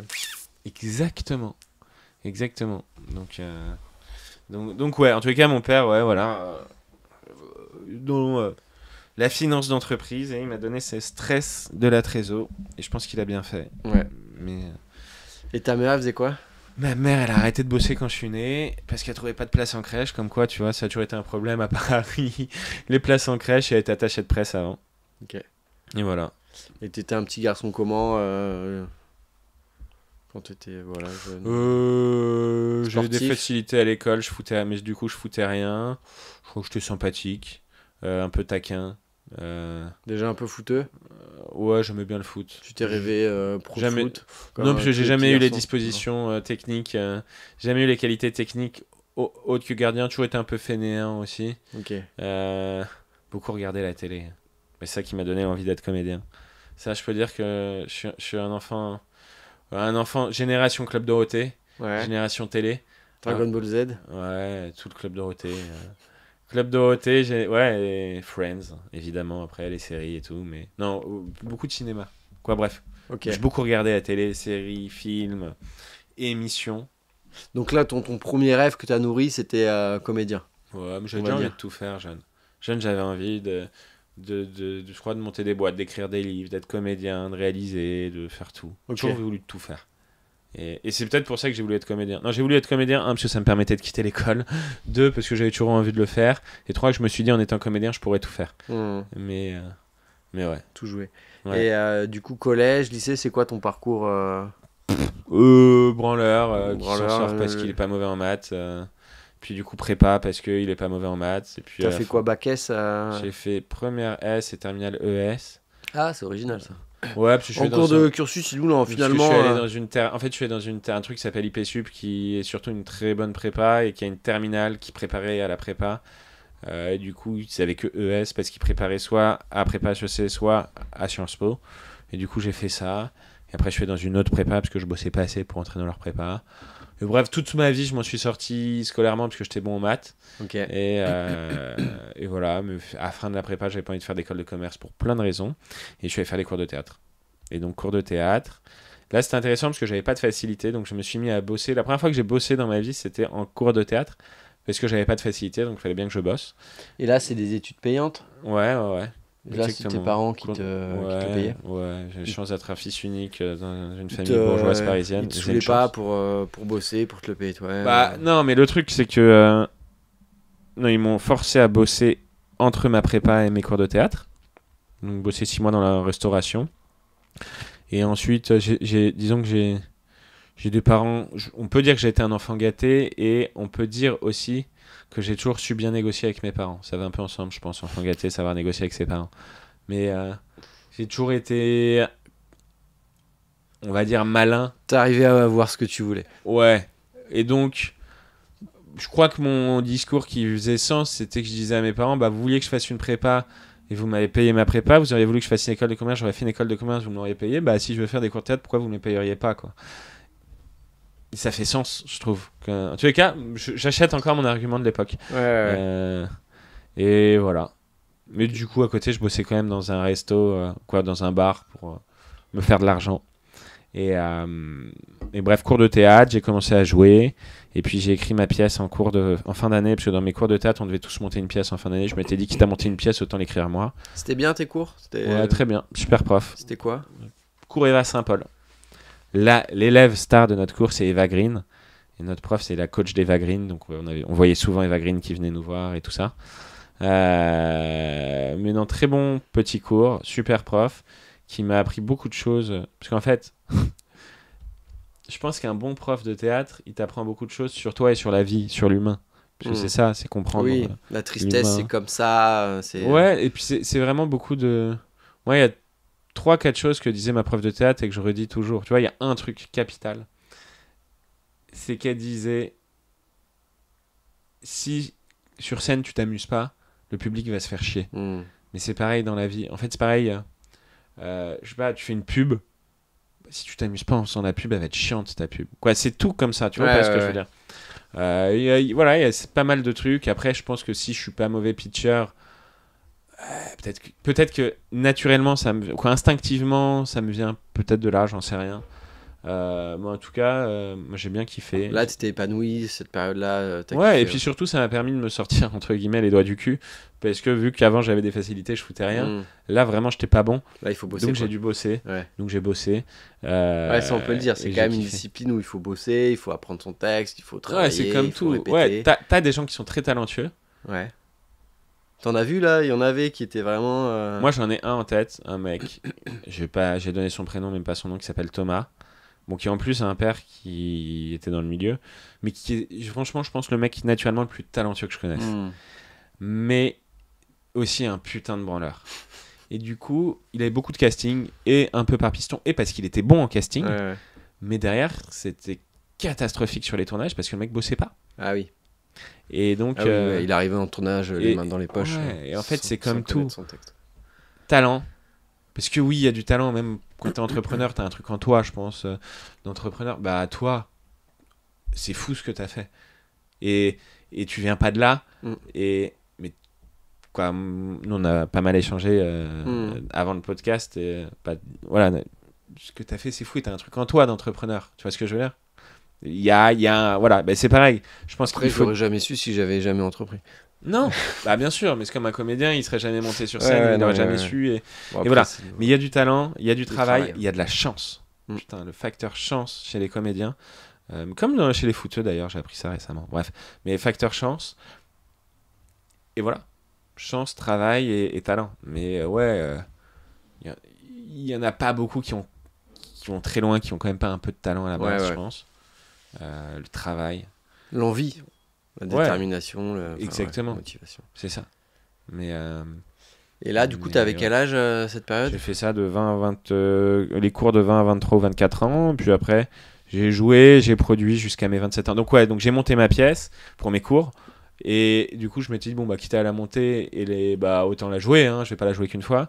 Donc j'ai monté une boîte de prod pour la faire jouer. Donc je l'ai jouée pendant 8 mois. Et vu que j'avais une boîte de prod, j'ai produit d'autres pièces. Tu l'as joué où? J'ai joué au Funambule Montmartre et après au Théâtre Edgar, ma pièce. Avant, j'avais joué moi personnellement dans d'autres pièces en tant que comédien. Et vous étiez combien? On était 4 sur scène. Okay. C'était quoi le thème? Ça s'appelait Un divin bordel. C'était une pièce, une comédie qui se veut ou se voulait avoir du sens. Où en gros, l'histoire, c'est t'as 4 personnages. T'avais Dieu, l'ange Gabriel, qui était une femme, un jeune étudiant en médecine, un peu intello, et un joueur de foot qui s'appelait Marc Robereux, mais qui était grosso modo Franck Ribéry, donc pas très intelligent. Et en gros, l'histoire, c'est Dieu qui était avait perdu foi en l'humanité, qui était devenu un adolescent puéril, fan de foot, et qui fait tuer son joueur de foot préféré pour pouvoir jouer au foot avec lui au paradis. Ah oui, ok, ouais. Et l'ange Gabriel qui est devenu un peu en fait la nounou de Dieu, qui fait tuer le jeune intellectuel pour faire réagir Dieu. Et bref, t'apprends plein de choses. Avec un peu de morale derrière. Pas de morale, plus une théorie, parce que je me suis beaucoup intéressé à la religion et je ne crois pas en Dieu, mais je trouve qu'il y a des choses incroyables dans la religion. Et donc, en gros, il y a toute ma théorie sur les religions dans cette pièce de manière comique, on va dire. C'était un peu comique, ouais, voilà. Ouais, c'est une comédie de boulevard qui se voulait avoir du sens sur la religion, en gros. Et après, du coup, j'ai produit d'autres pièces, dont la pièce d'un de mes meilleurs potes, Rudy, qui vient d'avoir 2 Molières. Je suis très fier. Rudy comment? Rudy Milstein, qui est un univers incroyable. Il a d'ailleurs, du coup, là, il vient d'avoir c'est pas facile d'être heureux quand on va mal, sa pièce de théâtre. Molière du meilleure comédie et meilleur auteur francophone. Donc, meilleur auteur francophone pour une comédie, c'est assez rare et assez exceptionnel. Stylé. Et donc j'ai produit sa première pièce qui s'appelait Les Malheurs de Rudy. Et voilà. Et donc lui, il est toujours dans le théâtre. Ouais, théâtre, ciné. Il a aussi son premier film qui est sorti, qui va bientôt être sur Prime, qui s'appelle Je ne suis pas un héros, avec Vincent Dodienne, Géraldine Nakache, Isabelle Nanty, Clémence Poésy et lui-même, que je conseille de voir, qui est exceptionnel comme film. Mais du coup, j'ai fait de la prod. Et après, en faisant de la prod... Donc là, la prod, ça consiste à financer des projets. T'es le chef d'entreprise de la truc. Tu gères tout ce qui n'est pas artistique. Tu vas trouver une salle. Tu trouves la salle, tu loues, tu fais la communication, tu aides à trouver les comédiens s'il n'y a pas les comédiens, tu t'occupes de tout ce qui est pas artistique, des costumes, tu gères les merdes, tu gères les égos des comédiens. Et puis si ça marche pas, c'est pour ta part. Exactement. C'est comme un entrepreneur. Quoi. C'est entrepreneur. Et en fait, c'est marrant, mais je pense qu'il y a peut-être un dénominateur commun chez tous les entrepreneurs. C'est qu'on est des gros bâtards. Non, je rigole. non. Je pense s'il y a un seul dénominateur commun, c'est l'envie de liberté. De ne pas dépendre. Et en fait, je me suis rendu compte que dans le théâtre, si t'es comédien, tu dépends du bon vouloir de tout le monde. Mais même producteur, c'est un petit producteur comme moi, tu dépends du bon vouloir des directeurs de théâtre et surtout de Billets Réduc. Pour ceux qui ne savent pas ce qu'est Billets Réduc, c'est la plus grosse billetterie de spectacles à Paris et en France. Et en fait, il faut un peu la pluie et le beau temps. C'est-à-dire que tu vas être visible sur le Biréduc, tu vas faire des ventes. Et voilà. Après, évidemment, la qualité du spectacle joue. Mais je me suis dit, putain, en fait, ceux qui ont le plus de pouvoir et ceux qui sont le plus d'oseille, c'est eux. Donc, je vais monter un concurrent. Mais si je monte un concurrent, je vais faire un truc un peu différent. Et donc, là est venue l'idée de ma première boîte. C'était de faire des abonnements illimités au théâtre. Avec pour mission, puis c'est toujours intéressant d'avoir une mission dans ce que tu fais, de démocratiser la culture, pousser les gens à aller plus souvent au théâtre, découvrir de nouvelles choses et tout. Donc c'est comme ça qu'est né Au Théâtro. Puis rapidement, je me suis rendu compte que ça n'intéressait qu'une centaine de personnes, l'abonnement illimité au théâtre. Donc j'ai pivoté vers des cartes théâtre, puis des coffrets cadeaux spectacles, puis des coffrets cadeaux culturels. Ça a plutôt pas mal marché. J'ai fait investir Wonderbox, puis on a fait toute une aventure ensemble et j'ai revendu à Wonderbox quelques années plus tard, au bout de 6-7 ans. Ok. Et après, j'ai quitté. Là, vous étiez monté à combien de personnes ? Trop, on est monté jusqu'à 25. Ok. Pourquoi tu dis trop ? Parce que c'est trop, 25.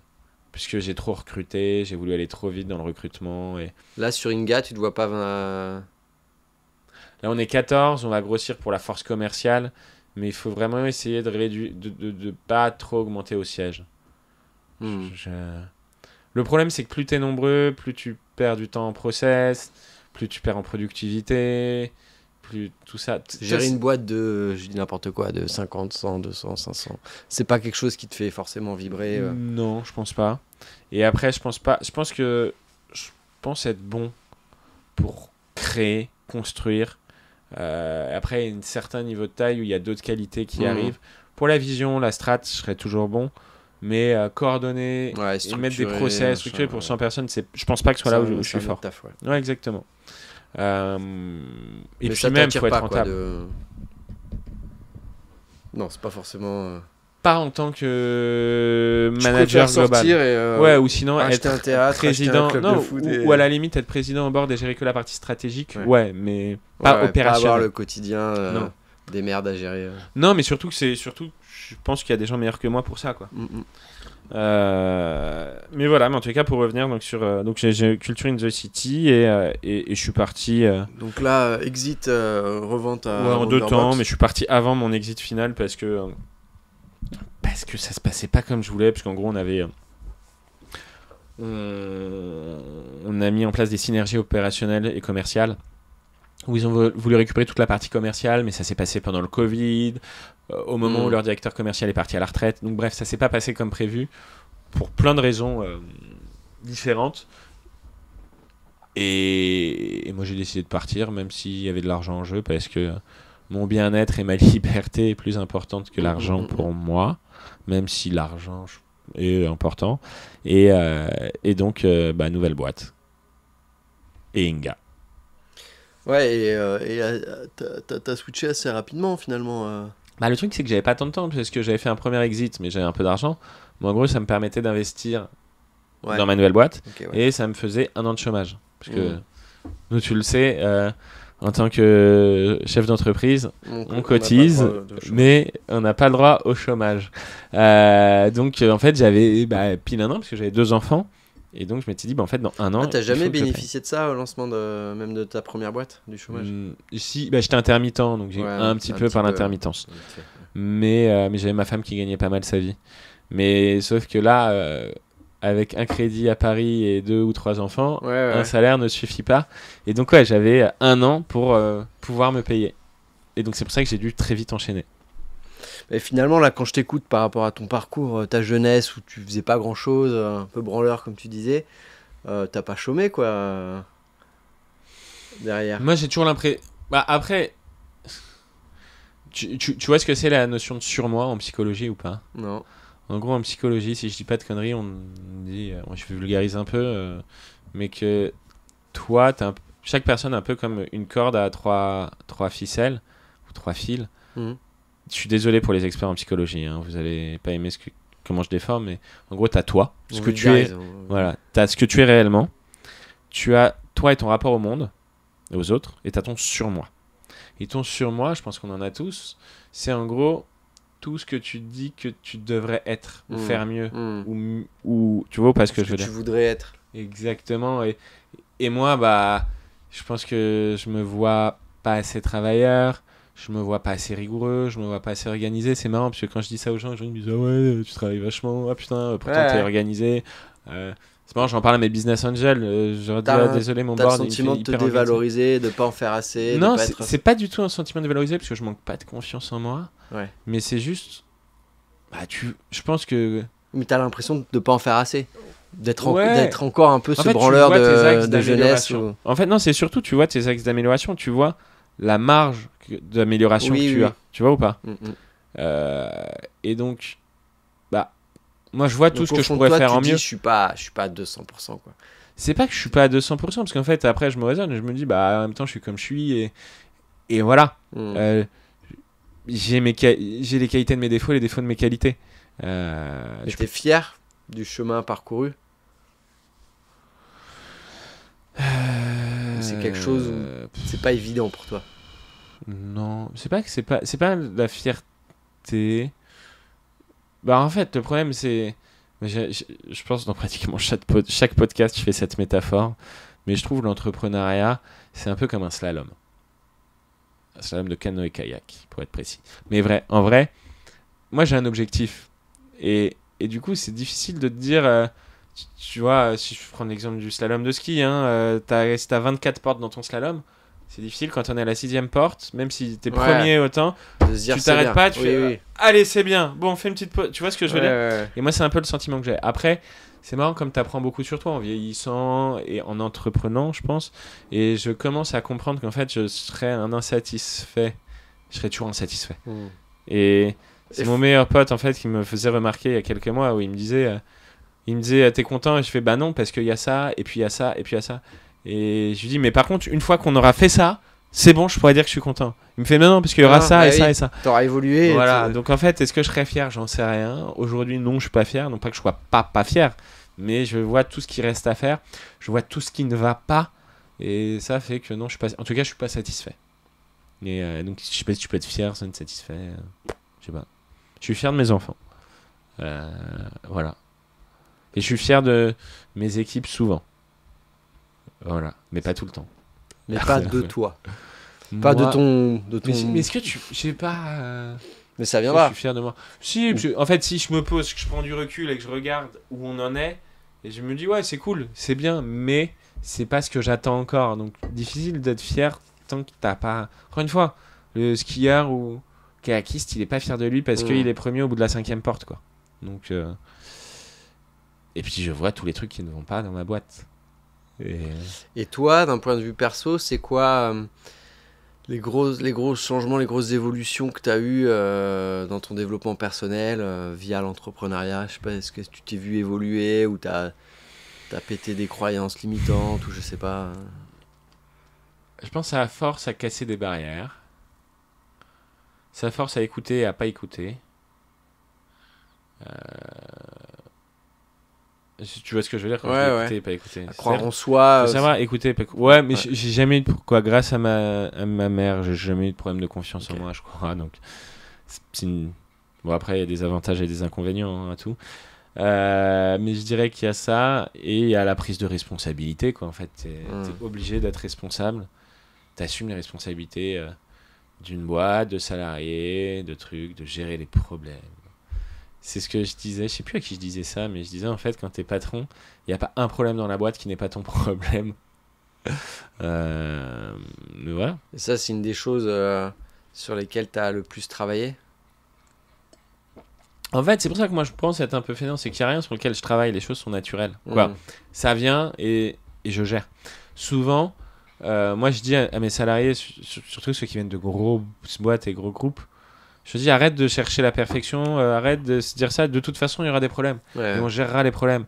C'est bien d'avoir en tête les problèmes qui voudraient arriver, parce que comme ça tu vas les gérer plus rapidement, mais quoi qu'il arrive il y aura des merdes. Donc et eux ils sont pas capables de t'expliquer le lundi de Pentecôte Si, mais eux ils me demandent est-ce qu'on l'a ou pas le lundi de Pentecôte. Ah, ils jouent quand même. Dans les grosses boîtes ils l'ont, ils tu vois. l'offrent. Mais oui, dans les grosses boîtes ils l'offrent tous, donc c'est pour ça. Et tu sais c'est difficile, parce qu'en fait moi ce qu'il faut que j'apprenne c'est être plus juste, parce que la justice et la justesse en tant que manager, ça c'est le DG de Wonderbox qui me l'a apprise, c'est pas être trop gentil, pas être trop et je suis souvent un peu trop gentil, tu vois, Et du coup, j'ai envie de leur faire plaisir et de leur dire allez, prenez votre lundi. Mais d'un autre côté, il n'y a pas de raison et surtout, il faut qu'on. Voilà. Puis, j'ai envie de te dire, le lundi de Pentecôte tomberait un autre mois qu'au mois de mai. Tu pourrais peut-être plus facilement le lâcher. Mais après 48 jours fériés sur 10 jours, voilà. C'est une décision de. Je reviens là-dessus, mais c'est l'entreprise qui décide si c'est le lundi ou pas. Ça peut être un autre jour de l'année. Hein. C'est vrai D'accord. C'est pas obligé que ce soit le lundi de Pentecôte. Bon, tu vois, il faudrait faire un podcast sur le lundi de Pentecôte. C'est ce qui se fait généralement, mais tu as le droit de changer, de choisir une autre date. Ouais. C'est pour ça que nous, c'était le 8 mai. Bon, alors on le ferait un autre jour. Ou pas. On verra. On verra. Mais voilà, non, mais après, il y a beaucoup de choses. Si, t'apprends beaucoup sur le management. Et puis t'apprends des choses. Et en fait, il faut que t'apprennes à te tenir aux principes que tu donnes. C'est pas facile non plus. Donc, donner l'exemple. Ouais, ça c'est important. Pas facile. Et puis sur les RH et le management, savoir virer quand il faut virer. Ouais, ça c'est pas cool. Ouais. Ça, je pense qu'il n'y a pas un entrepreneur qui a pas fait, ou chef d'entreprise ou manager, qui a pas fait la connerie d'attendre avant de virer. Ouais. On peut avoir, moi je sais que j'avais ça, mais vouloir un peu sauver tout le monde. Dire mais non, mais on va y arriver, on va le former, on va passer un peu plus de temps. Et en fait, malheureusement, c'est souvent une connerie. Mais si ça marche pas, ça marche pas. Quoi. Il y a deux choses absolues. Même pour la personne, elle s'épanouira mieux exactement. Plus tard.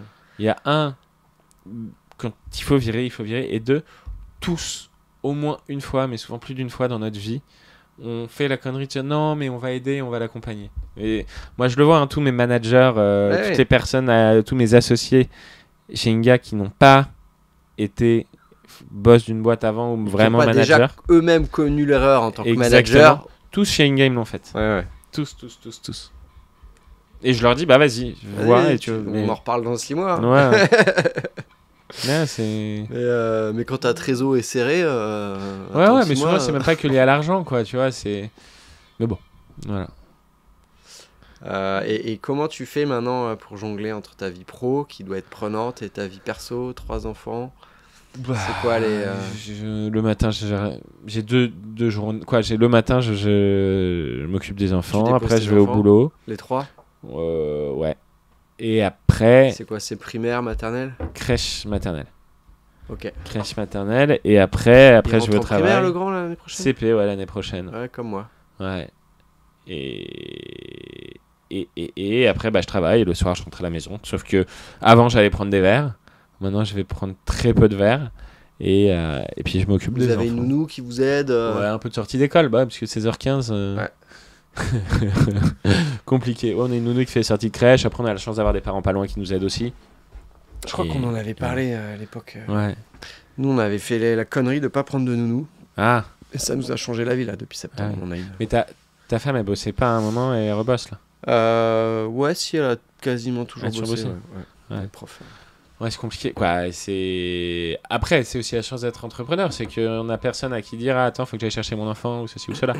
Mais ouais, on n'aurait pas une nounou qui fait 2-3 jours par semaine et des grands-parents pas loin et à la retraite. Comme quoi, ça a quand même du bon de manière intéressée. Ça serait plus galère. Mais c'est prenant quand même. C'est prenant. Et c'est pour ça qu'il y a un truc qui est formidable pendant les vacances.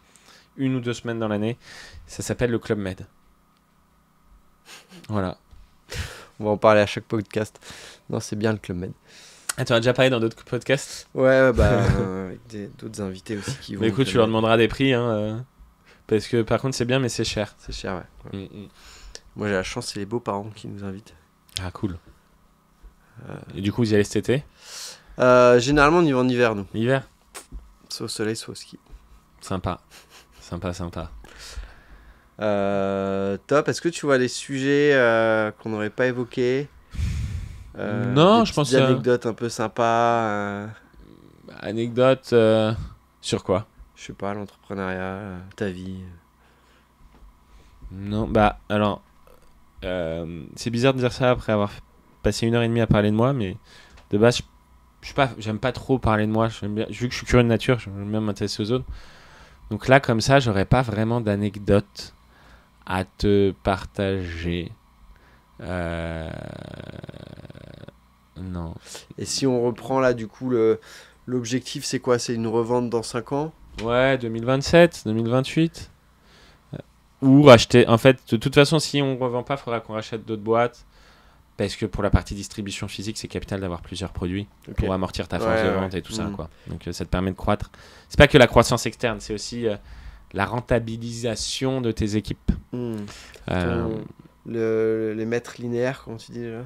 Il y a ça, et puis en fait, si t'es une équipe commerciale avec une marque, qui a une marque, bah tu rajoutes 2 autres marques, ça lui fera plus 20 ou plus 30% de temps.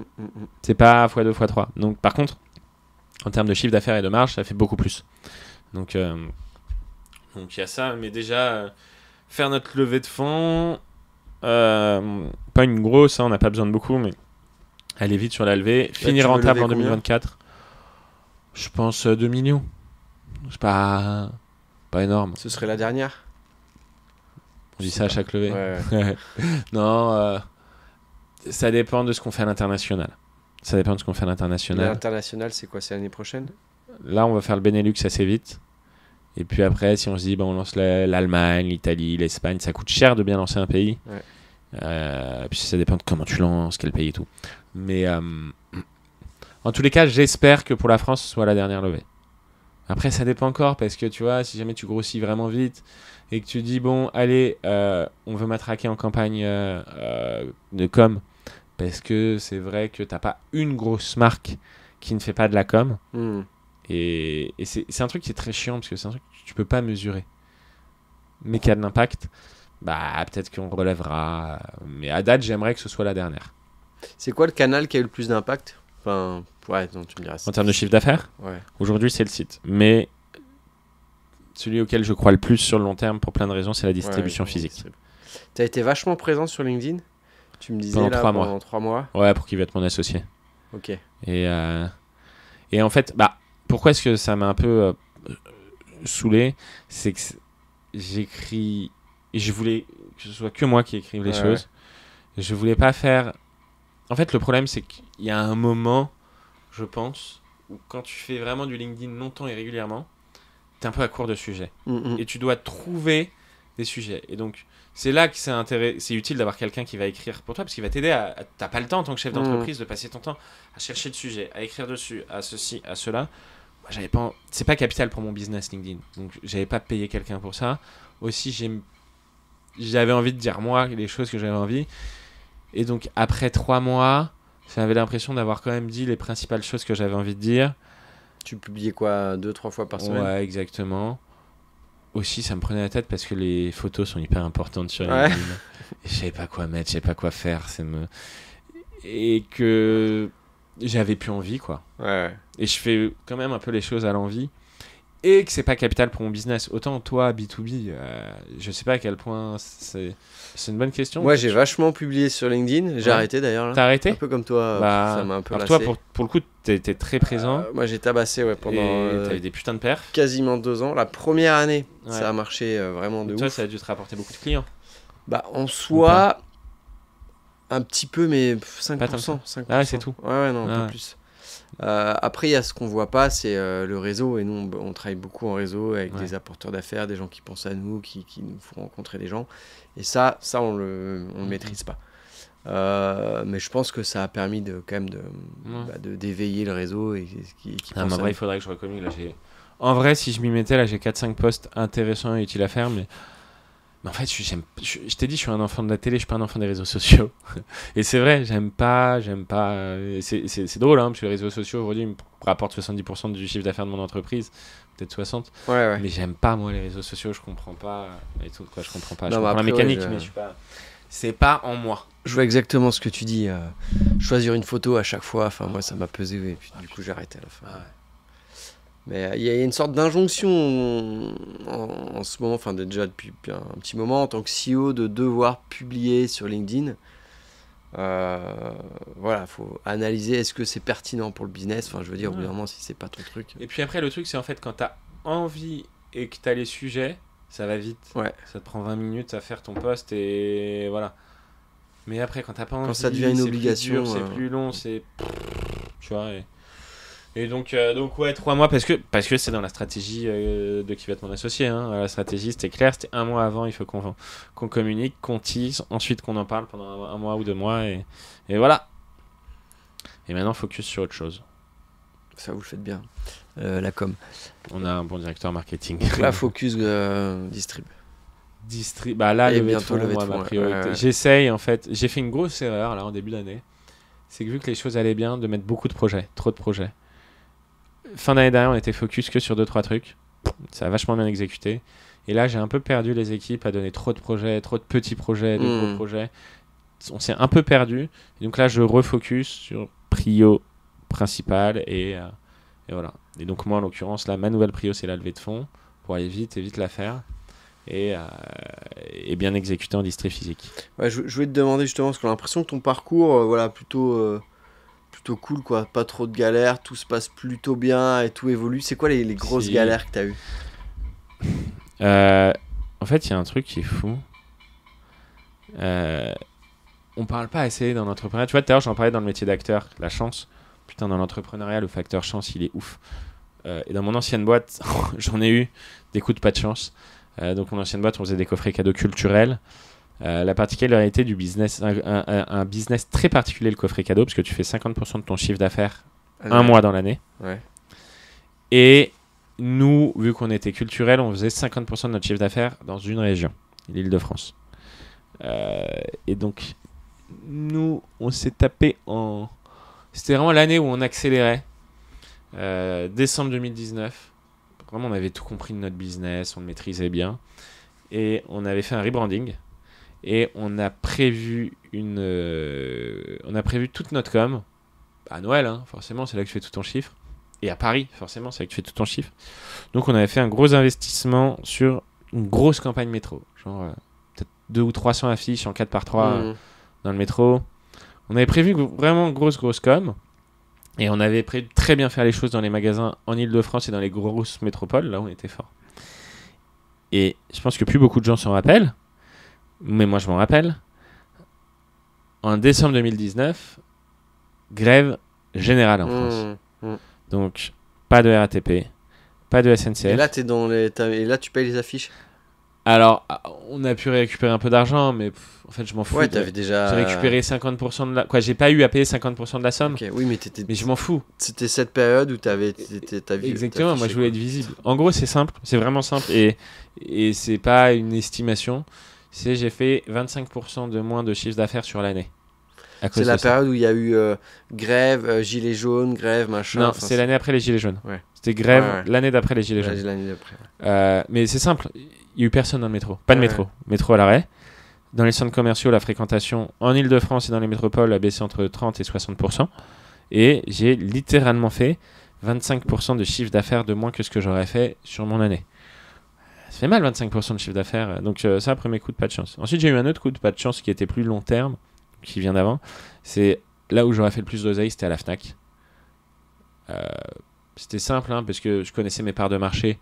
Vu que j'étais chez Wonderbox, je connaissais tous les chiffres de Wonderbox, magasin par magasin, je connaissais mes chiffres. Ça me permettait d'extrapoler combien je faisais. Je me plantais pas trop, parce qu'en fonction de ma zone de chalandise et tout ça. Puis t'es bon en maths, hein, on rappelle, donc c'est ton truc, ça. Voilà. La data. En gros, je serais rentré à la Fnac, ce qui est pas sain, hein, mais j'aurais doublé mon chiffre d'affaires. Sauf que l'acheteuse de la Fnac avait la haine contre nous. Bref, on va plus rien en parler, mais pour des raisons débiles. Mais elle nous a toujours fait barrage. Ok, ouais, pas les bonnes raisons. Voilà. Ah, pas pour des raisons de business du tout. Donc deuxième. Parce que tu as une histoire chelou. Non, mais j'aurais aimé physiquement, j'aurais pas aimé. Mais j'aurais aimé pour le business que ce soit ça. Non, mais bref, elle avait eu pour mission de lancer la même chose que nous et je sais pas pourquoi elle avait pas réussi ou pas fait. Ah, okay. Et on lui a fait des propositions commerciales délirantes, hein, vraiment. C'est pas pour des raisons de business. Et je suis pas le seul à le dire. Bref, ça va changer ma vie entrepreneuriale et personnelle. Et le troisième gros coup de pas de chance, alors certes, je suis pas le seul. C'est donc 2 mois même après les grèves qui nous ont fait mal, parce que 25% de chiffre d'affaires en moins, et le Covid. Et Covid, quand t'es dans la culture, là on est passé... En gros, c'est simple, hein, on est passé de... Hors Noël, on devait faire, je sais pas, peut-être 300 000 ou Puis les chiffres, mais à peu près 300 000 euros par mois. Mm. On est passé de 300 000 euros par mois à 2 000 euros par mois. Et avec l'incertitude de qu'est-ce qui va se passer, quand ça va ouvrir, comment ça va ouvrir et tout ça. Donc ouais, non, si, on a connu Ouais. des... Et t'as peut-être des- pas eu, du coup, t'avais peut-être des objectifs avec Wonderbox qui n'ont pas été atteints. Il n'y avait pas d'objectif, mais par contre, Wonderbox aurait pu me tordre le bras. Ils ont été extraordinaires, parce qu'ils Ok. ont déjà extraordinaires. Fabrice Lépine, que je cite. Mec, juste. Tu vois, on parlait du juste. Ouais. Le mec était juste Bon, ça, et c'est droit. pas ta faute, ça, c'est pas ta faute. C'est même pas une question de ma faute ou Ouais. pas ma faute, c'est juste et droit, tu vois. Ils ont eu plein de torts dans notre histoire sur plein de trucs, tu vois, mais peu importe, en fin de course, ils ont été vraiment faire. D'autres boîtes, je m'aurais tordu le bras, aurais récupéré la boîte pour 0. Mm. Bon voilà, Ouais, parce qu'il y a toujours des juste histoires financières et quand même faire derrière. et droit. Ouais, exactement. Moi, j'avais des choses à... En vrai, hein, si on est dans les histoires, j'aurais des petits trucs à leur reprocher. Ils auraient des petits trucs à me reprocher. Mais une histoire qui s'est finie bien et de manière juste parce que c'est quelqu'un de droit et bien. Et voilà. Donc ça, Mais- c'était ta plus grosse galère. Ouais, ça, c'était des belles galères. Mais après, chez Inga aussi, on a eu des merdes. Des petites merdes pour l'instant. Oh, si, non, on a eu des merdes. Si, on a eu des merdes. T'as toujours des merdes. En fait, c'est simple. Tu vois, les 3 premiers mois de l'année étaient incroyables. Plus 20% par rapport à nos objectifs. Tout allait bien. Mais vraiment, tout. Et les gens me demandaient si j'étais content. Et je leur disais non. Et ils me demandaient pourquoi. Je me disais, parce qu'il va y avoir des merdes. Enfin, tu le sais. C'est-à-dire, c'est comme souvent, tu sais, dans Astérix Mission Cléopâtre, je crois que c'est Jamel, il dit oula, j'aime pas trop ça, c'est beaucoup trop tranquille. Et c'est vrai, quand t'as pas de problème, c'est que ça va être Ça la va tomber. merde. Ouais. Et en avril, putain, on en a eu des merdes. Avec Meta. Gros bug méta, problème d'approvisionnement de notre matière première, problème d'approvisionnement de ta Tu, matière tu première dors qui bien le engendre notre soir, problème. t'as eu des problèmes comme ça qui Non, là, ont impacté ça un peu va. ta vie perso. J'essaye de. Ça va. Non, si je te dis la trésorerie. Ouais. Tout revient à la trésorerie. Problème méta, ça impacte ta trésorerie. Mm. Problème d'approvisionnement de ta matière première, ça impacte ta trésorerie. Tout a un T'as impact. des en fait. routines perso ou des tips pour, je sais pas, te sentir bien, j'en sais rien, des douches froides, du yoga. Si Tes le enfants. sport, Sport. j'en fais pas assez, mais au moins 1 ou 2 fois par semaine. Tu fais ça quoi fait du comme bien. sport? Je fais un urban, du foot à 5, Ok. et je cours 1 fois par semaine. Les enfants, c'est marrant, hein, parce que ça fait du bien et en même temps ça fait pas du bien. Non mais c'est vrai, faut être honnête, c'est incroyable, c'est fou les enfants. Ça te Ça- donne de l'énergie, mais ça t'en prend pas mal. Non mais en fait, je trouve les enfants, ça élargit ton spectre émotionnel. Mm. Je sais pas si tu vois ce que je veux dire. Ouais, tu peux C'est- aller beaucoup plus loin dans la patience. Tu savais pas que t'étais aussi patient que ça. Tu savais pas que tu pouvais autant aimer, mais tu savais pas que tu pouvais autant de vénère. Ouais, dans un laps de Ouais, temps c'est exactement, genre, très très court. Donc non, il y a des fois où oui, c'est un bien parce que ça te permet de penser à autre chose et de te ressourcer. Et il y a des fois où non, parce que t'es tendu à cause d'un truc au travail et que ton enfant il vient et il te casse les couilles et que ça te tend encore plus et que Ouais. parfois tu t'en veux à Et toi-même tu parce t'en que veux, ouais. t'es Ouais. dur avec ton enfant. Et tu sais que Et en c'est fait, pas parce sa que faute. t'étais de Ouais. mauvaise humeur. Et voilà, donc ça élargit ton spectre émotionnel. Et pareil, l'enfant, parfois, ça te permet de sortir la tête et parfois, ça te met la tête encore plus dedans, quoi. Et- Tu prends facilement du recul sur les choses. Non, Dans pas le assez. sentiment, Quoi, je sais non, pas. tu philosophes. J'ai, en tous les cas, pas assez. Là, oui, là, non. Donc, pour ceux qui écoutent, là, oui, dans la tête, là, dans le ventre, non. Ça souvent on dit que le ventre, tu sais, c'est le deuxième cerveau. Ouais, ouais, ouais. Et c'est vrai, parfois, tu te dis des trucs, mais en attendant, Donc dans la tête, t'arrives à bien prendre du recul sur les choses. j'arrive à rationaliser, mais Mais dans les tripes, des fois, ça sort encore. ouais, et puis même, ça soulage pas ton stress. Le stress, il vient du ventre, en fait, je pense. Et quoi, je sais pas, c'est lié. Mais en tous les cas, même si je rationalise, non, tu vois, par exemple, je me dis, bon, bah, en fait, une boîte, c'est quoi? Fondamentalement, demain, tu perds ta boîte. C'est pas grave. Fondamentalement, tu vois ce que je veux dire? Tes enfants sont en vie, ils sont en bonne santé, Mhm. tu te retrouves pas SDF, tu pourras monter une autre boîte, ou tu pourras faire autre chose, tu vois. Mais quand même, ça m'occupe tout le temps la tête et le ventre. Ah oui, oui. Tu vois ou pas ce que je veux dire? Bah oui, oui. Euh, Ouais, tu penses à ta boîte tout le temps. bah, ouais, alors que tu sais que c'est pas grave, que c'est pas fondamental, que c'est... Ouais, j'ai même eu le sentiment, là, il y a quelques temps, mais je crois que je l'ai encore, de pas assez penser à mes enfants, au futur de mes enfants, d'anticiper des trucs Mm. pour leur vie, parce que je suis trop focus sur ma boîte. Donc là, moi, c'est un travail sur lequel Ouais. j'essaye d'avancer. Mm. Toi, c'est quoi tes axes d'amélioration Bah, être plus rigoureux et plus travailler. Non, je rigole. Personnellement ou en tant Bon, que... les deux, ouais. Pour moi, c'est lié. Hein. Personnellement, je sais pas. Être encore moins oisif. Alors les gens me diront que je suis pas oisif, mais moi je me trouve encore trop oisif. Il y a des moments où J'aime je vais bien pas ce faire mot, grand chose. c'est plus joli que branlard. Ouais. Non, mais il y a des moments où je fais pas. Voilà, manger moins de sucre. Là, j'ai essayé une diète de sucre depuis hier. Avant-hier. Hier. Depuis ce matin. Depuis hier. J'ai tenu, hein.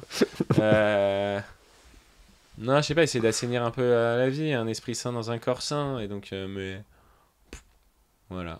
J'aurais fait beaucoup de philosophie de comptoir aujourd'hui. Ouais, moi j'aime bien, moi. C'est le principe du podcast. C'est. Ok. Et tu dirais quoi du coup à quelqu'un qui hésite peut-être pour se lancer Putain, faut arrêter de se mettre des barrières. Arrêtez. Eh. Et tu peux avoir un nouveau nom de podcast. Non. Les gens se mettent trop de barrières. Et en fait, t'as beaucoup de gens.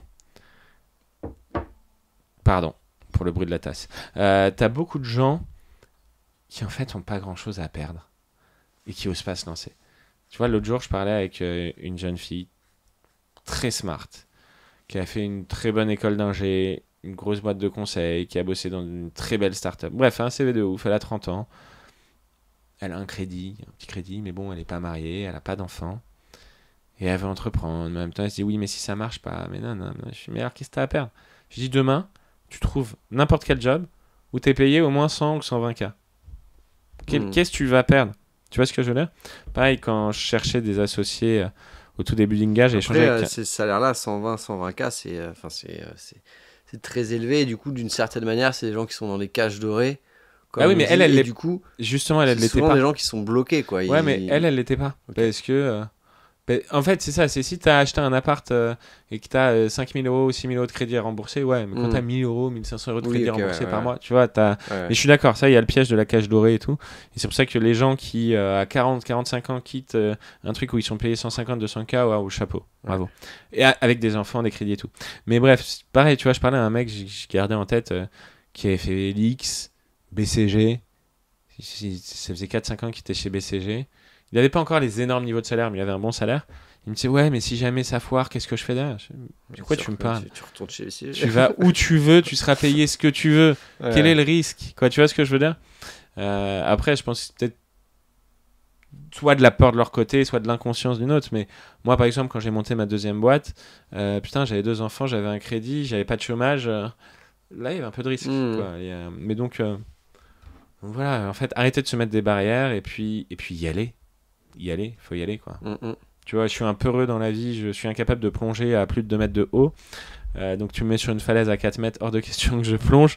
Mais là, j'ai envie de dire, c'est pareil, quoi. Par contre, là, faites-le plonger si vous voulez entreprendre. Ah si, un autre truc.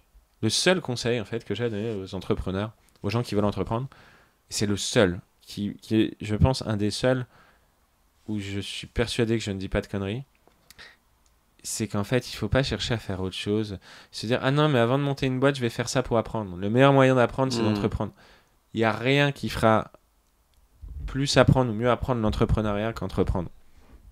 Voilà. Ouais, je suis d'accord. Et puis le marché, le contexte, il y a tellement de choses qui peuvent évoluer que ce que tu as appris un an après, c'est plus la même. C'est ça. Et puis, il n'y a rien qui apprend mieux l'entrepreneuriat qu'entreprendre. Donc, si tu as envie d'entreprendre, entreprends. Et si je te relance sur la notion de rêve... Ouais. Tu me diras, c'est un peu lié, mais toi, tu as le sentiment de vivre tes rêves? Mais je sais pas si j'ai des envies, j'ai pas des rêves. En fait, après, encore une fois, c'est peut-être le côté insatisfait et tout, tu vois ce que je veux dire? Mais t'as ta place? Ouais, je pense. En tout cas, je pourrais pas faire autre chose. Je pense que c'est une manière de répondre, mais je dirais je pourrais pas faire autre chose que ce que je fais. Après, il y a toujours plein de trucs que tu as envie de faire, tu vois, j'aurais voulu avoir plus voyagé, mais j'ai pas un tempérament voyageur en fait, quoi, tu vois, on retourne dans le surmoi. Mais en vrai, si je rationalise ton surmoi peut avoir des envies qui finalement ne par exemple, tu vois, typiquement, moi, quand je vois des gens qui font des tours du monde, des road trips et tout, je me dis, Ouais, putain, ça j'adorerais faire ça. Ouais. Mais j'ai pas la personnalité pour, je suis trop stressé. J'aurais beaucoup trop peur. Donc, en tous les cas, si jamais je suis en accord avec moi-même, que je rationalise et que je prends du recul, oui, je pense être à ma place. Voilà. Et je suis sur un très joli fauteuil, là, tout de suite. Super. Et du coup, de la même manière, qu'est-ce qu'on dit, qu'est-ce que tu pourrais dire à quelqu'un qui a des rêves, mais qui n'ose pas. Ah, faut pas se mettre de barrière. C'est pareil, ouais. Ouais. Voilà. Foncer. Exactement. Ça n'empêche pas d'écouter, de se poser des questions, hein, et de remettre les choses en question, mais juste casser toutes les barrières qu'on peut se mettre, quoi.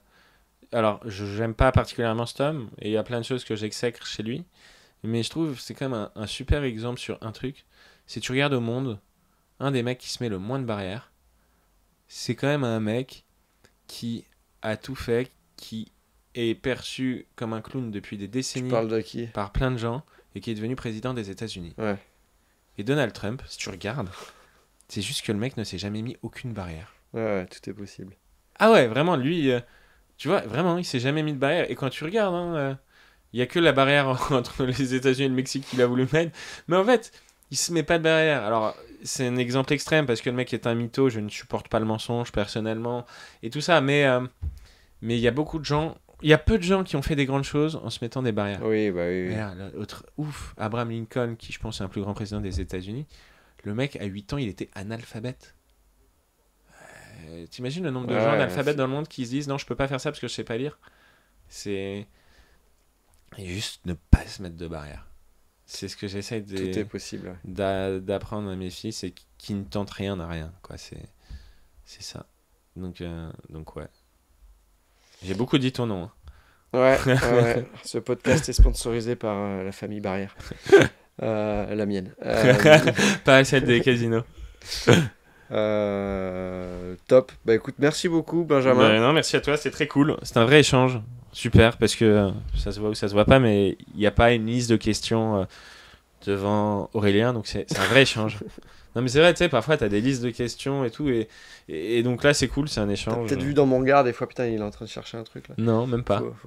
Non, mais c'est bien, tu as recherché des trucs et tout, mais en tout cas c'était très cool. T'as des gens à remercier pour finir? Papa, maman? Tout le monde et personne. Non, remercier. Bah, toi. Quoi, si, remercier Aurélien pour ça. Après, plein de gens remercier. Hein. Ta femme, tes enfants. Ouais, non, mais ça peut être plein de gens. Hein. Ma femme, Thibaut. mes profs, Thibaut, Christophe, Marion, Alban, mes potes. C'est vrai que les potes au quotidien qui t'échangent vraiment, ils t'apportent aussi. Les potes qui évoluent aussi avec toi. Ouais, avec qui t'échanges, c'est pas de remettre des choses en perspective et tout. Mon psy, c'est le moment où ça me permet de me poser des questions sur Tu vois un psy régulièrement. Ouais, une fois par semaine, c'est cool. Donc ça fait partie de ta routine. C'est un sas. C'est le seul moment que j'ai vraiment pour moi-même, où je me prends pas la. C'est vraiment c'est le seul moment pour moi-même. Donc ça c'est pratique. Ouais, je pense que c'est très bien pour tout le monde. Moi, je fais partie de ceux qui pensent que tout le monde aurait besoin de voir un psy. Mais je pense pour un entrepreneur, chef d'entreprise et parent, t'as pas beaucoup de temps pour toi. Et donc le peu de temps que t'as pour toi, souvent tu le fais en sport ou en voyant des potes. Mais avoir 45 minutes ou juste. Puis le sport c'est cool, mais tu peux rapidement tomber dans un esprit de compète qui te ramène à un côté entrepreneurial. Ouais. Et certes, ça te vide la tête, mais ça peut te mettre aussi une autre forme de pression. Enfin, moi, je suis un peu tombé là ces derniers mois. Tu fais quoi comme sport? Je me suis mis à course à pied à fond. Je fais le marathon de Paris. Ouais, bravo. T'es chaud. Ça cool et je vois que du coup, je l'ai fait. Maintenant, je veux le refaire plus vite. Il paraît que c'est addictif la course. Voilà, donc, c'est cool, mais il faut faire attention aussi. Ouais. Mais ouais, non, mais merci. Merci aux éponges. Merci aux éponges. Merci à Spontex. Bon, merci à Inga. Allez, merci. Les meilleures éponges du monde. C'est vrai. Et en plus, c'est vrai. Vraiment. Faut les tester si vous les avez pas. Elles sont stylées, elles marchent bien, elles sont lavables. Vas-y, là, on y va. Elles sont là, mais surtout, elles ont des retours clients incroyables. Mais elles sont plus efficaces, plus durables, plus jolies et plus hygiéniques que les jetables. Donc, on a tous les arguments du monde pour nous. Et il y en a des nouvelles qui vont sortir. Ouais, on a pas mal de nouveaux produits qui vont sortir. L'éponge aimantée, non? L'éponge aimantée, ouais, elle est sortie il y a 8 mois. Et on a un produit qui devait sortir et qui sortira jamais. Et puis on a une nouvelle éponge qui va sortir dans quelques mois. Très cool aussi. Et assez ouf. Super. Voilà. Bah, merci Benjamin, Merci à toi. roi de l'éponge. À bientôt. À bientôt. Salut. Salut.